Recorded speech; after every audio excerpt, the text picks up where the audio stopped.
ఒక వాతావరణంలో election campaigning జరుగుతూ ఉంది. అలాగే అభ్యర్థుల విషయంలో కూడా ఎవరిని ఎంచుకోవాలి, ఎవరిని ఎంచుకోకూడదు అనే విషయంలో కూడా గుంతకల్లు నియోజకవర్గానికి సంబంధించి మన గుంతకల్లు ఎమ్మెల్యే వెంకట్రామరెడ్డి గారి దగ్గర ఉన్నాం. వారి సమక్షంలో ఉన్న ప్రజలు ఎలా ఉన్నారు, వారు ఏం చేయబోతున్నారు, ఎలా వెళ్తున్నారు, ప్రజలకు ఏమి హామీ ఇవ్వబోతున్నారు, ఆల్రెడీ గతంలోనే వారికి టికెట్ రావడం జరిగింది, ఎమ్మెల్యేగా గెలిచారు, కొనసాగుతూనే ఉన్నారు, మరలా కూడా రెండోసారి కూడా వారికే ఎమ్మెల్యే సీటు కేటాయించడం జరిగింది. ఆ నేపథ్యంలోనే ప్రజల్లోకి దూసుకుపోతున్న పరిస్థితి నెలకొంటూ ఉంది. అలాగే మన దగ్గర ప్రస్తుత ఎమ్మెల్యే గారు, అభ్యర్థి గారు వెంకట్రామరెడ్డి గారు మన దగ్గర ఉన్నారు. వారి మాటల్లోనే మరికొన్ని విషయాలు అడిగి తెలుసుకునే ప్రయత్నం చేద్దాం. సార్ నమస్కారం. సార్ బాగున్నారు సార్? బాగున్నా సార్, ముఖ్యంగా చూస్తే మీరు గతంలో ఎమ్మెల్యేగా పోటీ చేసి ప్రజల ప్రేమను గెలిచి మీరు ఈ 5 సంవత్సరాలు పరిపాలన కొనసాగిస్తూ ప్రజలకు ఎంతో మంచి చేస్తూ వాళ్ళ మంచి చెడు తెలుసుకుంటూ ఎంతో అభివృద్ధి కార్యక్రమాలు చేసుకుంటూ ముందుకొచ్చారు.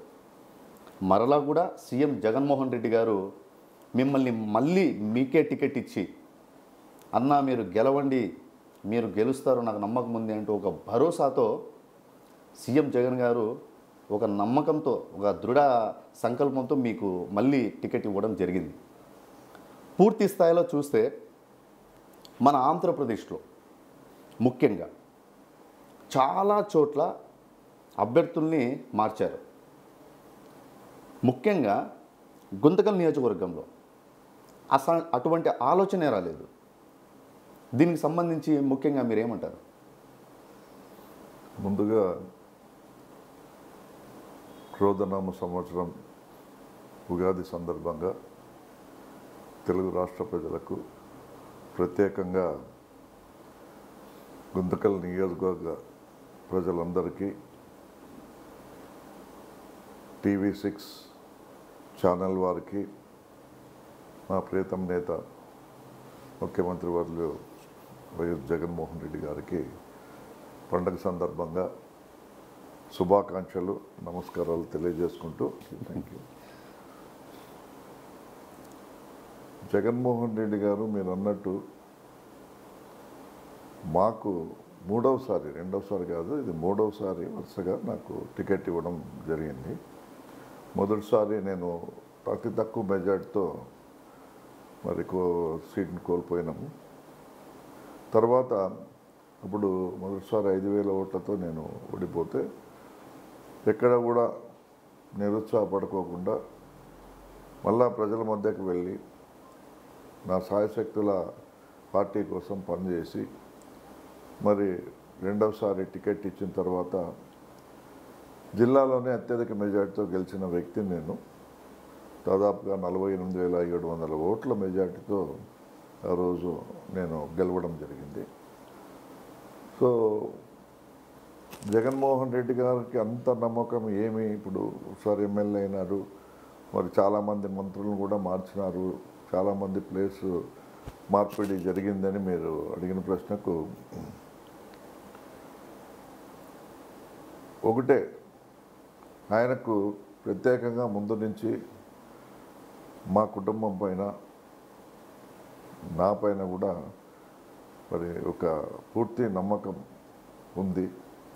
ఎందుకంటే ఎప్పుడు కూడా నేను ప్రతినిత్యం ప్రజల్లోనే ఉంటా, ప్రజా సమస్యలపైనే నేను ఎప్పుడు కూడా ఆయన్ని ఏమడిగినా కూడా ఏ రోజు నా స్వార్థం కోసమో నా స్వలాభం కోసమో ఇది చేయండి అది చేయండి అని అడగలేదు.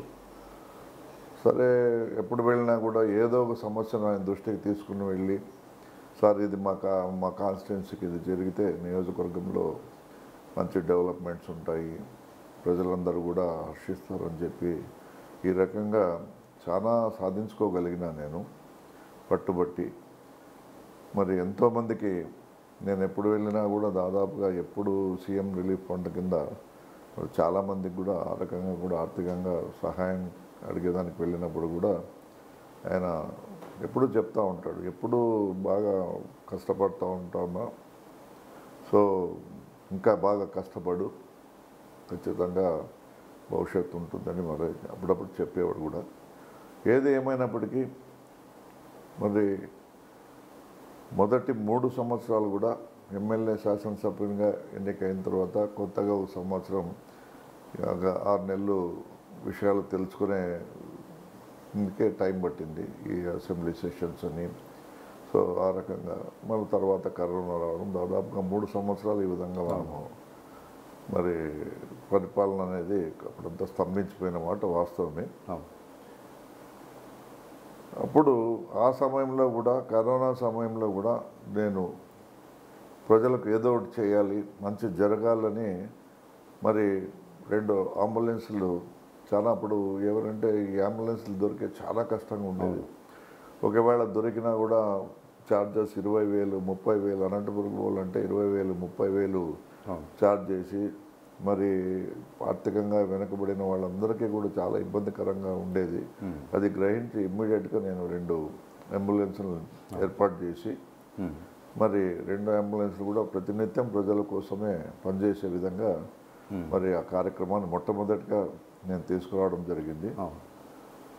దాని తర్వాత చాలామంది కరోనా సమయంలో ఇబ్బందులు పడేవాళ్ళు, పేదవాళ్ళు, అంటే పనులు లేక మరి ఇంట్లో తిండికి సంబంధించిన వస్తువులు అనుకోండి, ఇటువంటి వాటన్నిటితో నా దృష్టికి వచ్చినప్పుడు కూడా దాదాపుగా ఒక 1 కోటి రూపాయలు పైనే నేను ప్రజలకి నిత్యావసర సరుకులు సప్లై చేయడము, ఈ రకంగా నా సర్వీస్ను ఆ కరోనా సమయంలో కూడా నేను కంటిన్యూ చేయగలిగినాను.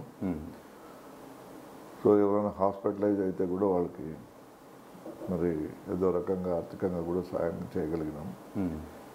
వీటితో పాటు మరి ఎప్పుడైతే కరోనా తగ్గుముఖం పట్టిన తర్వాత మరి జగన్మోహన్ రెడ్డి గారు మరి గడప గడపకు మన ప్రభుత్వం అనే కార్యక్రమాన్ని మొదలుపెట్టడం, మరి ఆయన చెప్పిన ప్రకారం తూచా తప్పుకోకుండా ఆ కార్యక్రమాన్ని మేము చేస్తూ వచ్చాం.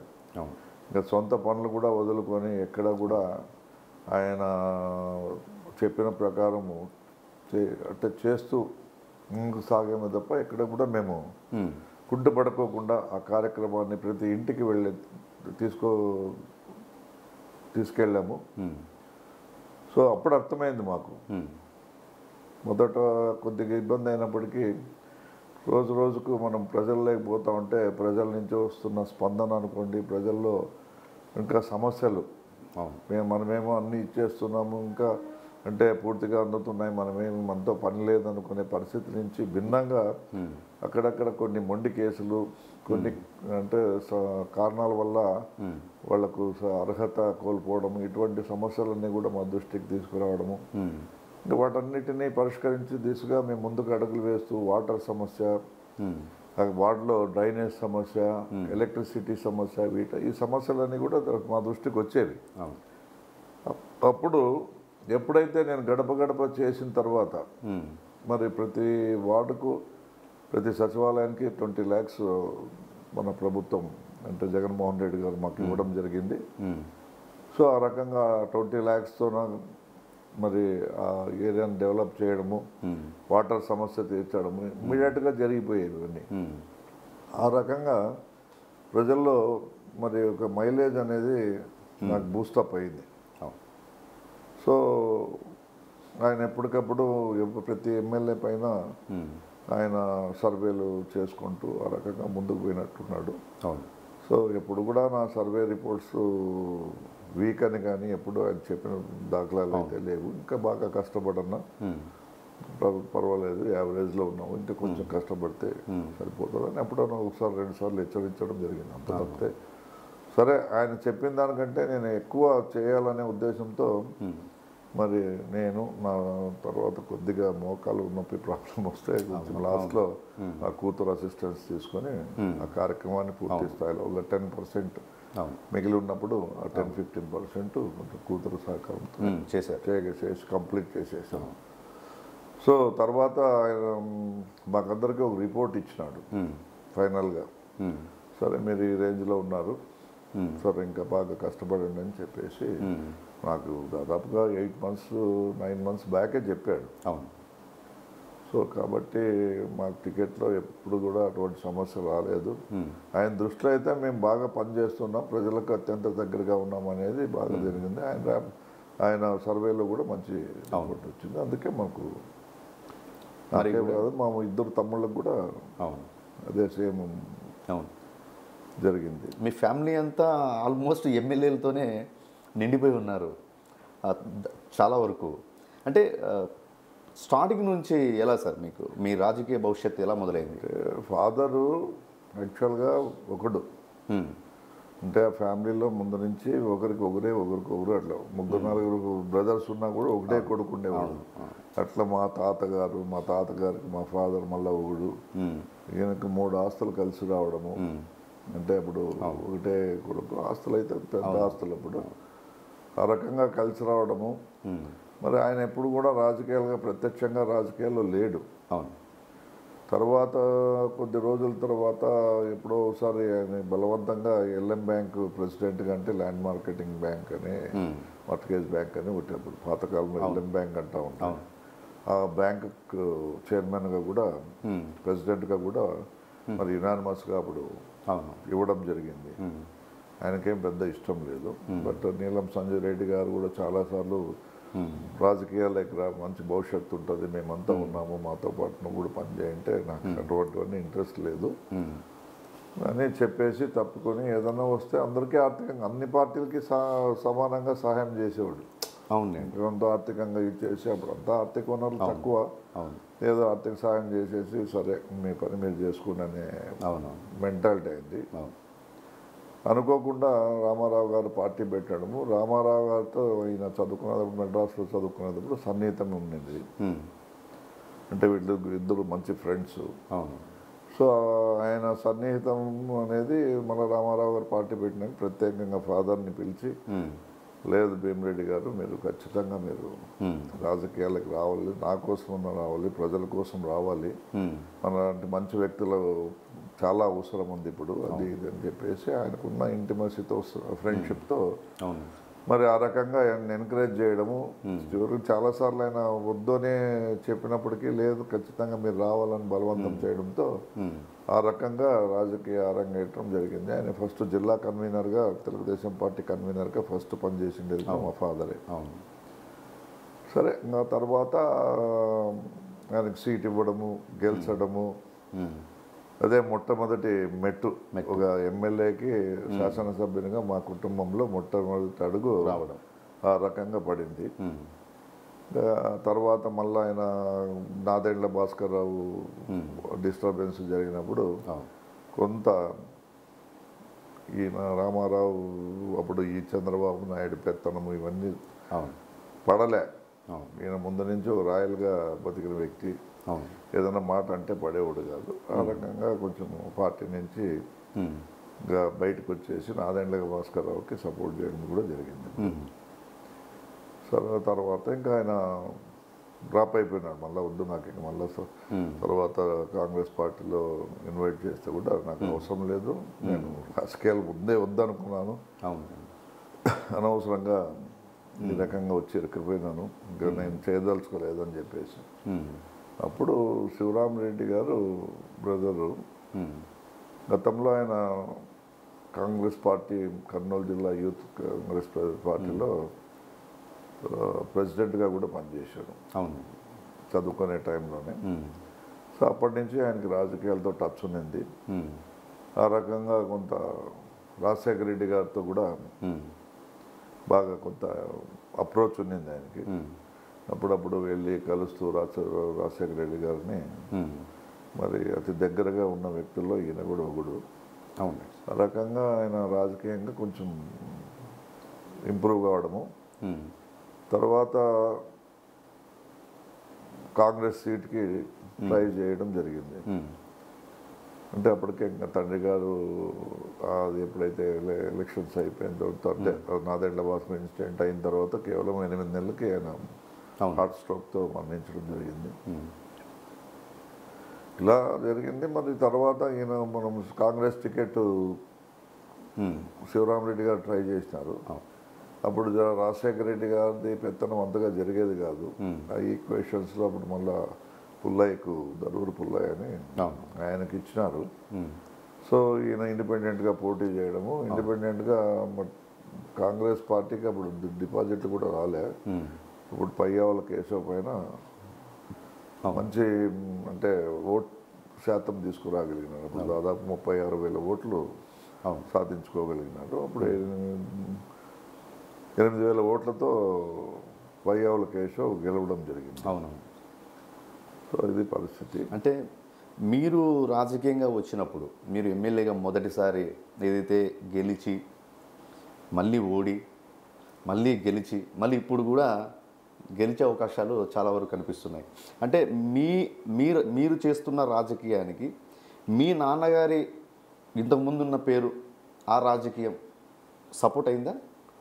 డెఫినెట్గా మా ఫ్యామిలీకి ముందు నుంచి ఒక రెప్యుటేషన్ ఉంది. అంటే అనవసరంగా ఎవరిని ఇబ్బంది పెట్టడము, రాజకీయాల కోసం వాళ్ళను అమాయకుల్ని బలి చేయడం ఇటువంటివి లేవు మా ఫ్యామిలీలో. నేను ఊడే కాదు, మా తమ్ముళ్ళు ఇద్దరు ఇప్పుడు 3 సార్లు ఎమ్మెల్యేలు అయినారు, మంత్రాలయము అదు అని. అవును.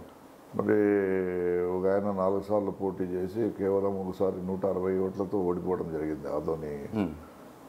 అప్పుడు మరి ఇంకొక ఆయన 3 సార్లు పోటీ చేసినాడు, 3 సార్లు గెలిచినాడు, మంత్రాలయం ఎమ్మెల్యే బాలనాగిరెడ్డి, అదోని సాయిప్రసాద్ రెడ్డి. సో మా కుటుంబం ఎప్పుడు కూడా ప్రజల్లో ఎక్కువ మమేకమైపోతూ ఉంటారు. ప్రజలకు ఏం కష్టం వచ్చినా కొంచెం ముందుండి వాళ్ళకి అన్ని విధాలుగా తోడుగా నిలుస్తారనే కాన్ఫిడెన్స్ మేము ప్రజల్లో ఎప్పుడు కూడా అది తీసుకురాగలిగినాము.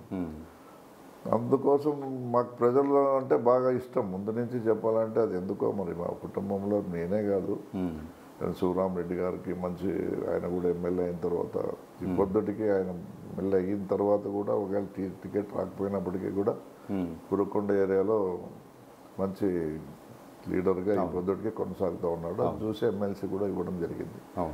సో రాజకీయ నేపథ్యం అంటే ఫాదర్తో స్టార్ట్ అయినప్పటికీ కూడా తర్వాత మేమందరం కూడా ప్రజలకు ఎక్కువ ఇంపార్టెన్స్ ఇస్తూ ప్రజలే మాకు సర్వస్వం అనే పద్ధతిలో ఎక్కడ కూడా కరప్షన్కి అటువంటి అక్రమార్జనలకు ఇటువంటివన్నీ పాల్పడుకోకుండా ఏ అవకాశం వచ్చినా కూడా ప్రజలకి కొంత ఆర్థికంగా వాళ్ళ మ్యారేజెస్ జరిగిన తర్వాత ఏదైనా ఇబ్బందుల్లో ఉన్నటువంటి సహాయ సహకారాలు అందిస్తూ ముందుకు పోతూ ఉన్నాం. కాబట్టి ప్రజలకు అప్పటి నుంచి ఒక నమ్మకం, విశ్వాసం మా పైన. ఇంకోటి సార్, నేను కొన్ని విషయాలు మిమ్మల్ని సూటిగా అడగాలనుకుంటున్నా. మీరు కూడా ఎక్కడే కానీ అబద్ధం చెప్పకుండా ఉన్నది ఉన్నట్టుగా మీరు నిజాలే చెప్పాలి. సూటిగా అడుగుతాను, మీరు ఏమైనా అనుకోండి, ఎందుకంటే ఇది ప్రజలు చూసేది. సార్, మొదటిగా మీరు ఈ గడిచిన ఇప్పుడు 5వ సంవత్సరం కంటిన్యూ అవుతూ ఉంది మీరు ఎమ్మెల్యేగా ఉండబట్టి. ఈ 5 ఏళ్లలో మీరు ఏ పంచాయతీకి, ఏ మండలానికి, ఏ పల్లెకి పోయినా ఎవరికైనా ప్రాబ్లం ఉంది అని మీ దగ్గరికి వస్తే, సమస్య ఉందని వస్తే ఎంత పడుతుంటే డబ్బులు ఇచ్చేస్తుంటారు. 20,000, 50,000, లక్షలకి లక్షలు ఇస్తుంటారు. అది ఎలా సాధ్యం? అది చాలా వరకు చూసాం మేము కూడా ఇన్వెస్టిగేషన్ చేసినప్పుడు మీ గురించి. అంటే ఎవరు అడిగినా కూడా ఇట్లా ఇచ్చుకుంటూ పోతుంటారే, ఏంటి దాని ముఖ్య కారణం ఏంటి? చెప్తాం కదా, వాళ్ళ సమస్యలు చూసినప్పుడు మాకు జెన్యునా కాదని అర్థమైపోతుంది. అతి దగ్గరగా చూసాం మేము. గడప గడప జరిగినప్పుడు కూడా అదే జరిగింది. ఆడ ఉండే సిచ్యువేషన్ అర్థమవుతుంది. సో ఏదో మనకు తోచిన సాయం చేస్తే ఎంతో ఉంటుంది. ఎంత అనేది కాదు, ఆ పరిస్థితులను బట్టి ఎంత ఇస్తే ఆయనకు న్యాయం జరుగుతుంది, ఎంతవరకు ఆయనకు మంచి జరుగుతుందని ఆలోచన చేసి ఆ రకంగా ఇచ్చుకుంటూ పోయినామే తప్ప ఇది ఏదో ఓట్ల కోసమో లేకపోతే ఏదో రాజకీయ దీనికోసమో అనేది నాకున్న గుణం ఏమంటే కొంచెం ఆ విషయాల్లో చాలా లిబరల్గా ఉంటాను నేను మళ్ళీ నాతో ఉందా లేదా వెనక మళ్ళీ రేపు పరిస్థితి గురించి ఆలోచన చేసి ఈ రోజు తర్వాత భగవంతుడు పరిస్థితి. అంటే ఒకటి సార్, మీరు ఆలోచించట్లేదా? ఇప్పుడు ఎట్లా సమాజం ఎట్లుందో మీకు తెలుసు. అంటే మీరు రాజకీయ పార్టీల గురించి నేను చెప్తున్నా. డబ్బులు ఇచ్చుకుంటూ పోతా ఉంటే ఇట్లా కూడా ఈయన వాళ్ళని దగ్గర చేర్చుకుంటున్నాడా అనే మాటలు కూడా వినపడుతున్నాయి. అంటే మీరు సమస్యలతో ఇస్తామని మీరు అంటున్నారు, అంటే పబ్లిక్ ఇచ్చేస్తున్నారు. మీరు మీడియా చూస్తూ ఉంది, మీడియా ఫోటోలు తీస్తూ ఉంది, మీడియా వీడియోలు కూడా తీస్తాను. డైరెక్ట్గా మీరు జేబులు ఎంత ఉంటే అంత చేయడము, మీ డ్రైవర్ ఉంటే అరే తీసుకురాపో డబ్బులు ఎంత అంతే మొత్తం తీసుకొచ్చి ఇచ్చే సమస్య ఉందంటే ఆరోగ్యం బాలేదంట. అంటే ఇటు సందర్భాలు మేము చాలా చూసాం, మా దగ్గర కూడా ఉన్నాయి ఎవిడెన్స్. అంటే ప్రతి ఒక్కరికి ఇట్లా ఇచ్చుకుంటూ పోతున్నారు కదా. నాకు తెలిసి ఎన్ని కోట్లు అయిపోయాయి సార్ అట్లా ఇచ్చి మీకు ఇంతవరకు? ఏం లెక్క పెట్టలేదు. లెక్క అయితే ఏముండదు, చెప్తున్నా కదా, వెనక ముందు ఏముండదు, ఆలోచన చేసేది ఉంటే ఇచ్చేయడం అంతే. చాలామంది ఎమ్మెల్యేలు చూసాం, మేము కూడా చూస్తున్నాం, కొన్ని ఏళ్ళ నుంచి కూడా చూస్తున్నాం. ఎమ్మెల్యే, మినిస్టర్, ఎంపీలు ఎవరు ఇట్లా చేసింది లేదు. అంటే ఇస్తుంటారు, అడపా ఇస్తుంటారు, కానీ ఇంతవరకు అలా లేదు. అది ఒకటి చేస్తున్నారు. మీరు రీసెంట్గా మన సిద్ధం సభ ఏర్పాటు చేశారు, మీ గుంతకల్ నియోజకవర్గం సంబంధించి మీ ఆధ్వర్యంలో చేశారు. అంతమంది జనాభాని ఎట్లా మీరు రాబట్టగలిగారు? ఎలా వచ్చారు అంతమంది ప్రజలు? సిద్ధం సభకు జనాలు తరలి రావడం అనేది రాష్ట్ర వ్యాప్తంగా జరిగింది. ఇక్కడ నా కాన్స్టిట్యున్సీ ఒకటనే కాదు, అది జగన్మోహన్ రెడ్డి గారు పరిపాలనా విధానానికి అద్దం పట్టే విధంగా ప్రజలు స్వచ్ఛందంగా కూడా ఆ కార్యక్రమంలో పాల్గొనేదానికి సిద్ధంగా ఉన్నారు. సిద్ధంగా వాళ్ళు సిద్ధమై వచ్చినారు.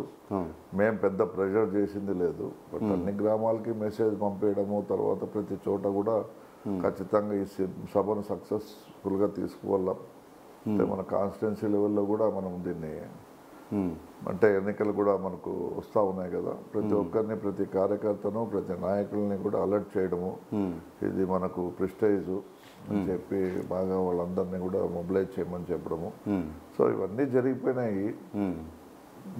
నేను ఎప్పుడు ఒకటి అనుకుంటూ ఉంటాను, అంతకుముందు బీసీ గర్జన అనేది ఒకటి జరిగింది, సామాజిక బస్సు యాత్ర అని. బస్సు యాత్రకు కూడా నేను జనరల్గానే అందరికీ మామూలుగానే చెప్పిన, గ్రామాలన్నిటికి కూడా, గ్రామాలకి మొత్తం కాన్స్టిట్యున్సీ కూడా, అప్పుడు కూడా నేను సింపుల్గానే అందరికీ ఏదో గర్జన సభ ఒక 5-6 వేల మంది చేతో చేస్తే బాగుంటుంది అనుకుంటే, ఊహించిన రీతిలో దాదాపుగా ఒక 40,000 మంది భారీగా జరిగింది సభ. అదేమన్నా 30 నుంచి 40,000 మంది దాకా వచ్చినట్టు మరి అందరూ మీడియా వాళ్ళు చెప్పినారు. పోలీస్ రిపోర్ట్స్, ఇంటెలిజెన్స్ రిపోర్ట్స్ కూడా మా వరకు వచ్చినాయి. అంటే నేను దీనికి అన్నిటికీ నేనేమనుకుంటున్నా అంటే, మా పైన వ్యక్తిగతంగా మంచి అభిప్రాయం ఉన్నప్పటికీ కూడా జగన్మోహన్ రెడ్డి ఇచ్చిండే సంక్షేమానికి వాళ్ళందరూ నిలువుటద్దామని నేను అనుకుంటున్నాను. వాళ్ళు ఖచ్చితంగా ఎప్పుడు నేను అదే ఆలోచన, జగనన్న మనకి అంటే పని లేకుండా చేసినాడు, శాసనసభ్యులుగా మన దగ్గరికి ఎవరు రావడం లేదు, మమ్మల్ని ఎవరు పట్టించుకునే స్థితిలో లేరు, ఎమ్మెల్యేలు అంటే ఊరికే అనే పరిస్థితిలో ఆలోచన చేసినాము. దాని ఫలితం ఇప్పుడు చూస్తూ ఉన్నాం. అంటే ఆయన చేసిండేది కరెక్ట్ అని. ఆయన ఆలోచన ఒకటే, ఏ పార్టీ అయినా కొద్ది కాలం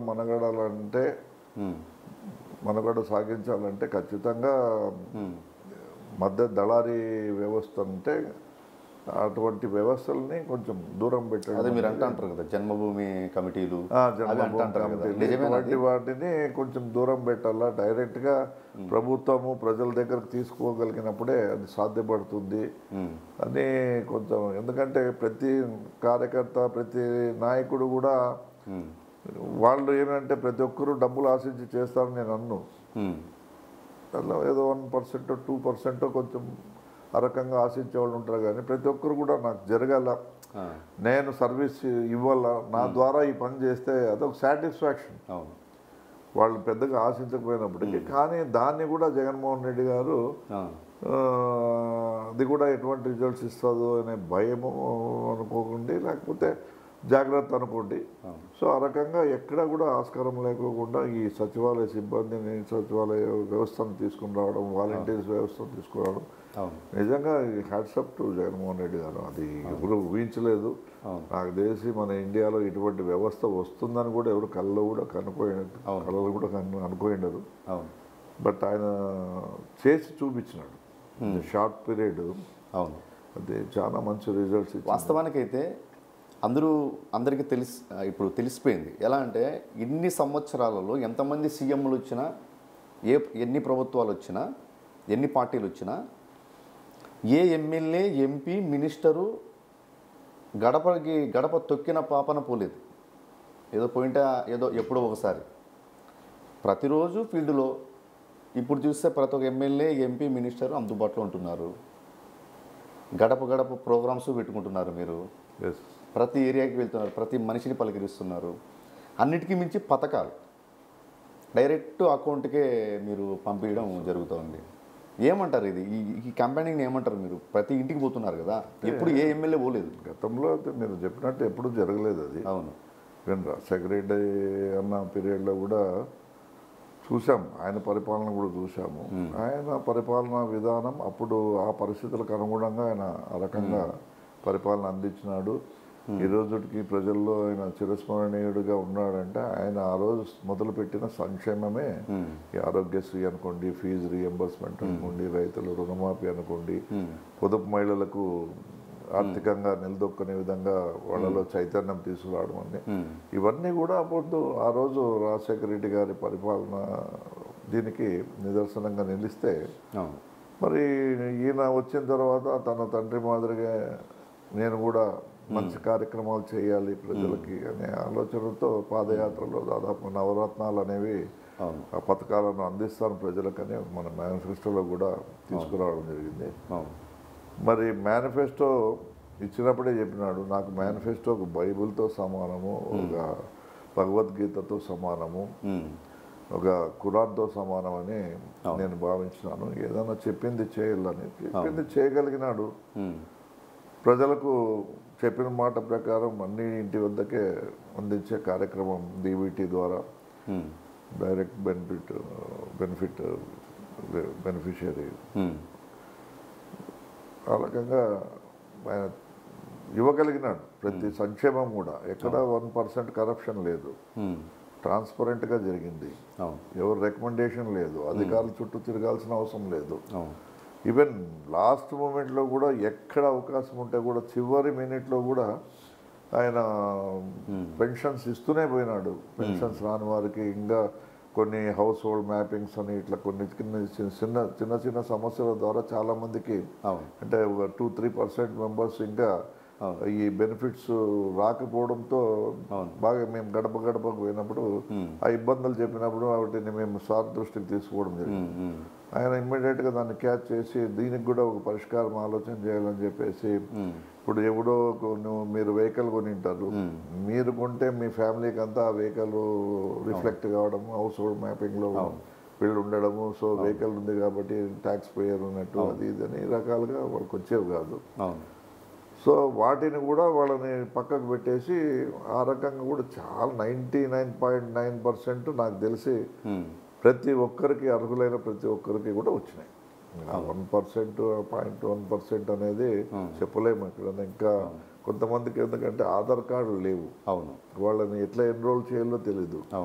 వయసు చూస్తే 30 సంవత్సరాలు 40 సంవత్సరాలు ఆధార్ కార్డులే లేవు వాళ్ళకి. లేవు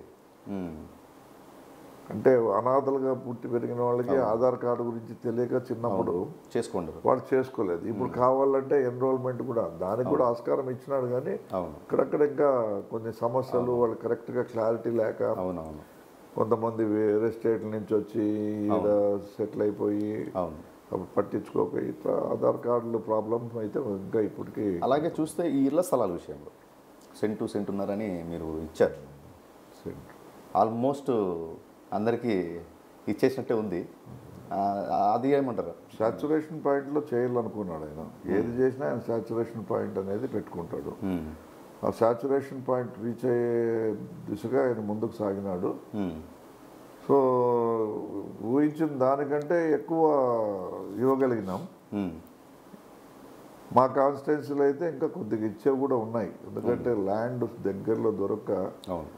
సో ఇప్పుడు ల్యాండ్ కొని మళ్ళీ కొంతమందికి అంటే ఇప్పుడు గుంటకల్లో ఉంది ఇంకా దాదాపుగా 1500 మంది శాంక్షన్ అయితే అయినాయి, అంటే దగ్గరలో అంటే లేవు ల్యాండ్.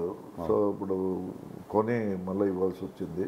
సో డెవలప్మెంట్ అది ఇదంతా లేట్ అయిపోతుందని వాళ్ళందరికీ శాంక్షన్ అయితే ఇచ్చినాం, కానీ మళ్ళీ ఇంకా స్థలం అయితే ఇవ్వాల్సింది.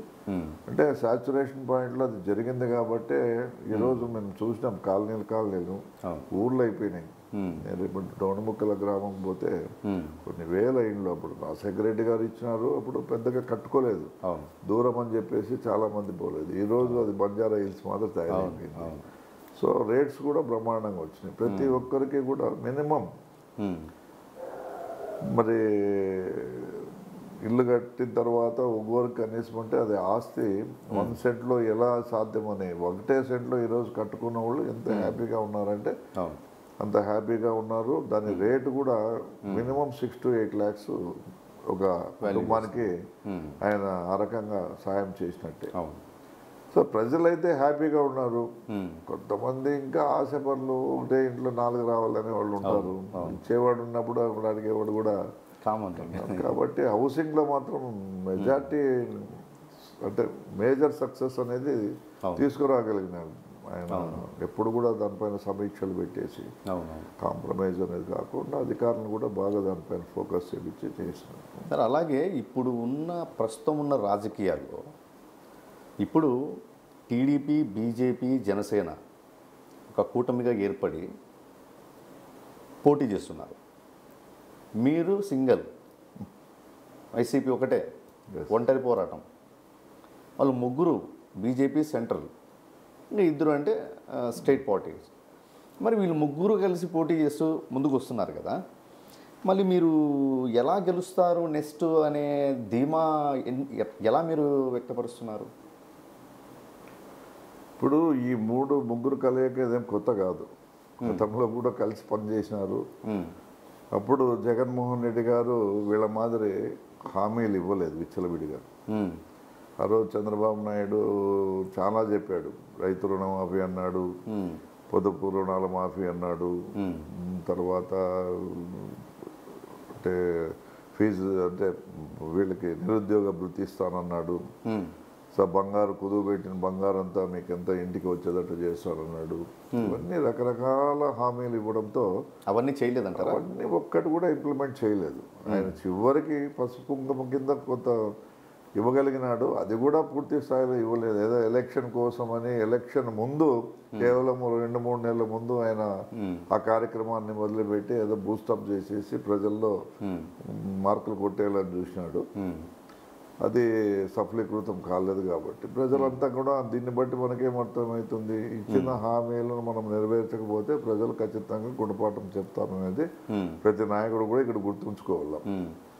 ఇప్పుడు ఆ రకంగా మీరు లెక్క వేసుకుంటే నాకు తెలిసి ఇప్పుడు వీళ్ళ కలయిక కూడా కొత్త సీసాలో పాత సారా అంతే అంతే అంటారు. అంతే. ఇది నాకు తెలిసి అంతకంటే గొప్ప కలయికమే కలయికైతే కాదు. సో ఈడ కూడా ఇప్పుడు ఏమైపోయిందంటే ఆ పార్టీల్లో కూడా కలయిక అయితే జరిగింది, కానీ లాస్ట్ టైం మాదిరి ఇప్పుడు లాస్ట్ టైం బీజేపీ అంత పటిష్టంగా లేదు. అంటే వాళ్ళు అంత కాన్ఫిడెంట్గా లేరు. ఫస్ట్ టైం సెంటర్లో బీజేపీ అప్పుడు లేదు కదా. ఫస్ట్ టైం అప్పుడే మోడీ గారు కూడా ప్రధానమంత్రి కావడం. సో అప్పుడు మన స్టేట్లో సరే నామకా వస్తే ఉన్నామా అన్నట్టు మన ఆ పార్టీ ఉండేది. సరే జనసేన పార్టీ కూడా పూర్తిగా లేదు. ఆ సపోర్టు రావడంతో అప్పుడు సీట్ల సమస్య పెద్దగా తలెత్తలేదు, కాంట్రవర్సీ లేకోకుండా జరిగిపోయింది. ఇప్పుడు ఆ పరిస్థితి లేదు. ఇప్పుడు బీజేపీ ఒక లెవెల్లో మాకు ఇన్ని సీట్లు కావాలని అడిగే స్టేజ్కి బీజేపీ వచ్చింది. మరి దాదాపుగా 6 సీట్లు వాళ్ళకు ఎంపీ సీట్లు ఇవ్వడము, తర్వాత 10-11 వరకు ఎమ్మెల్యే సీట్లు ఇవ్వడం కూడా జరిగింది. అంటే ఆ రోజు అంత ప్రెజర్ చేసి తీసుకునే పరిస్థితుల్లో బీజేపీ లేదు. కాబట్టి ఈ 3 కలయిక తక్కువ మార్జిన్తో ఆ రోజు ఓడిపోయినది కూడా కొన్ని లక్షల్లో 5 lakhs ఓట్స్తో. సో మేము అధికారం కోల్పోయినాం. తక్కువ మార్జిన్తో దాదాపు 40 సీట్లు మేము పోగొట్టుకోగలిగాం. ఆ రోజే జగన్మోహన్ రెడ్డి గారు ఒక్క రుణమాఫీ చెప్పిందంటే అప్పుడే సీఎం అయ్యేవాడు. ఆ రోజు అది సాధ్యపడదు, అనవసరంగా మాట ఇవ్వడము తప్పడం మంచిది కాదని ఆయన ఇవ్వలేదు.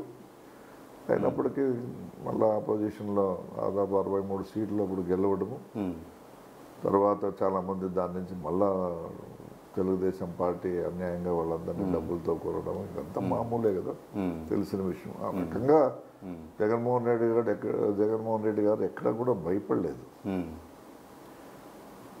కొంతమంది పోతున్నప్పటికీ మీరు ఎందుకు పోతున్నారని కూడా అడగలేదు. పోయేవాళ్ళు పోనీ, purity of party is more important. రీసెంట్గానే మనం చూసాం కదా, మనం రాయదుర్గం మరి మన కాపు రామచంద్రారెడ్డి గారు అదే చెప్తున్నా కదా. వీళ్ళంటే ఇప్పుడు సీట్లు రాకపోయినారు, అలిగిపోవడం అనేది జరిగింది. ఆ రోజు అధికార పార్టీ ఏదో ఆఫర్ ఇస్తే ఆఫర్ తీసుకొని పోయిన వాళ్ళు చాలామంది ఉన్నారు. సో ఆ రకంగా మరి ఆ రోజు అధైర్యపడుకోకుండా పార్టీని మళ్ళా పాదయాత్రతో ముందుకు తీసుకుపోయి 151 సీట్లు తీసుకురాగలిగినాడు. ఇంకొకటి చెప్పండి, ఏ సీఎం కూడా ఇన్ని పథకాలు పెట్టలేదు. గడిచిన ఇన్ని సంవత్సరాలు మనకి స్వతంత్రం వచ్చినప్పటి నుంచి కూడా ఇన్ని పథకాలు ఎవరు పెట్టలేదు. ప్రతిదీ చదువుకి, ఆటో తోలుకుండే వాళ్ళకి, రైతులకి, అమ్మఒడి, ఇవన్నీ ఇవన్నీ ఎట్లా చేస్తున్నారు మీరు? ఇప్పుడు ఇదంతా ఆంధ్రప్రదేశ్ మీద, ప్రజల మీద భారమే కదా ఇదంతా పడేది. భారమని మీరు అనుకుంటున్నారు, కానీ మా నాయకుడు ఆర్థిక ఎదుగుదల అంటే అట్టడుగు స్థాయిలో ఆర్థిక ఇబ్బందులను ఎదుర్కొంటున్న వారికి ఇది ఒక అప్లిఫ్ట్మెంట్ మాదిరి. ఎప్పుడనేది డబ్బు అనేది ఒక చోట స్టాగ్నెంట్ కాకూడదు. డబ్బు ఇప్పుడు సర్క్యులేషన్లో ఉంటే సో డబ్బుని సంపాదిస్తుంది. అంటే ఒక చోట స్టాగ్నెంట్ అయిపోతే కేవలం కొన్ని సంస్థలు, వ్యవస్థలు మాత్రమే వస్తాయి. కానీ ఈ డబ్బు చలామణిలో 10 మందిలో ఉంటే ఇది అన్ని రంగాల్లోనూ అభివృద్ధి తీసుకొస్తానని నమ్మిన వ్యక్తి జగన్మోహన్ రెడ్డి గారు. ఇప్పుడు ఆ రకంగా తీసుకుంటే ఆయన ఇంత ట్రాన్స్పరెంట్గా మరి అంటే ఇంత అమౌంట్ ఏ విధంగా పూలప్ చేసినాడు అనేది ఇంకా ఆయన దీనికే మనం వదిలేస్తాం, అది ఆయనకే తెలుసు. ఇప్పుడు ఇస్తానన్నాడు కాబట్టి ఆ సంపదను సృష్టించే కెపాసిటీ కూడా ఆయనకు ఉంది కాబట్టి ఇవ్వగలిగినాడు. అంతకుముందు రుణమాఫీ కాదన్నాడు, మరి ఇవన్నీ ఇవ్వగలుగుతానన్నాడు కాబట్టి ఇవ్వగలిగినాడు. ఆషామాషి విషయం కాదు ఇది, ఆషామాషి విషయం కాదు. అందరూ కూడా ఫస్ట్లో అదే అనుకుంటున్నారు, ఇది ఏంది అక్షయ పాత్ర మనం తీసుకున్నాడా, ఎట్లా వస్తూ ఉన్నాయి ఏమని. మరి ఈ విధంగా ఈ రోజుకి మాకు అదైతే అర్థం కాలేదు. ఈ రోజుకి అది మనకు అర్థం కాని విషయం ఏదైనా ఉంది జగన్మోహన్ రెడ్డి గారితో అంటే అదే. ఎందుకంటే మనం చూస్తున్నాం అందరూ డైరెక్ట్ అకౌంట్స్కే, ఎవరి అకౌంట్ వాళ్ళకే డైరెక్ట్, ఎక్కడ దళారులు వ్యవస్థ లేదు. మీరు అన్నట్లు 1%, 2% కమిషన్ ఇచ్చేది ఏంది లేదు, డైరెక్ట్ వాళ్ళ అకౌంట్లోకి పడిపోతూ ఉంది. అంటే ప్రజల్లో వినిపిస్తున్నది ఏంటంటే ఏ సీఎం చేయలేని పనులు చేస్తున్నాడు. ఇన్ని వేల కోట్లు, నాకు తెలిసి 2 లక్షల కోట్లు దాటిందనుకుంటా. 2,63,000 కోట్లు పథకాలకే మీరు ఇచ్చిన పథకాలకి, సంక్షేమాల కోసం నవరత్నాలలో మీరు చేస్తున్న అభివృద్ధి కార్యక్రమాల్లో ఇదొక భాగం. అంటే గతంలో సబ్సిడీ రుణాలని కొన్ని కమ్యూనిటీస్కి పెట్టి గ్రూప్ వైడ్ లోన్స్ ఇచ్చేవాళ్ళు సబ్సిడీ పరంగా. అటువంటిది ఏం లేకుండా డైరెక్ట్ అకౌంట్కి చేయడం, ఇన్ని పథకాలు పెట్టడం, అంటే ఇంత డబ్బుని ఎలా చేస్తారు, ఎలా అభివృద్ధి చేస్తారు, మళ్ళీ దీన్ని ఎలా మీరు సంపదని సృష్టిస్తారు అనేది ఇక్కడ ప్రజలు కలుగుతున్న సందేహం ఏమంటారు? ఇప్పుడు చంద్రబాబు నాయుడు కూడా 1,60,00,000 1,60,000 కోట్లు అప్పుడు ఆయన అప్పుగా దిగిపోయేటప్పుడు ఆయన అప్పు మిగిల్చిండేది. కానీ ఒక సంక్షేమం ఇవ్వలే. ఆయన సంక్షేమం అనేది తెలియదు ఆయనకి.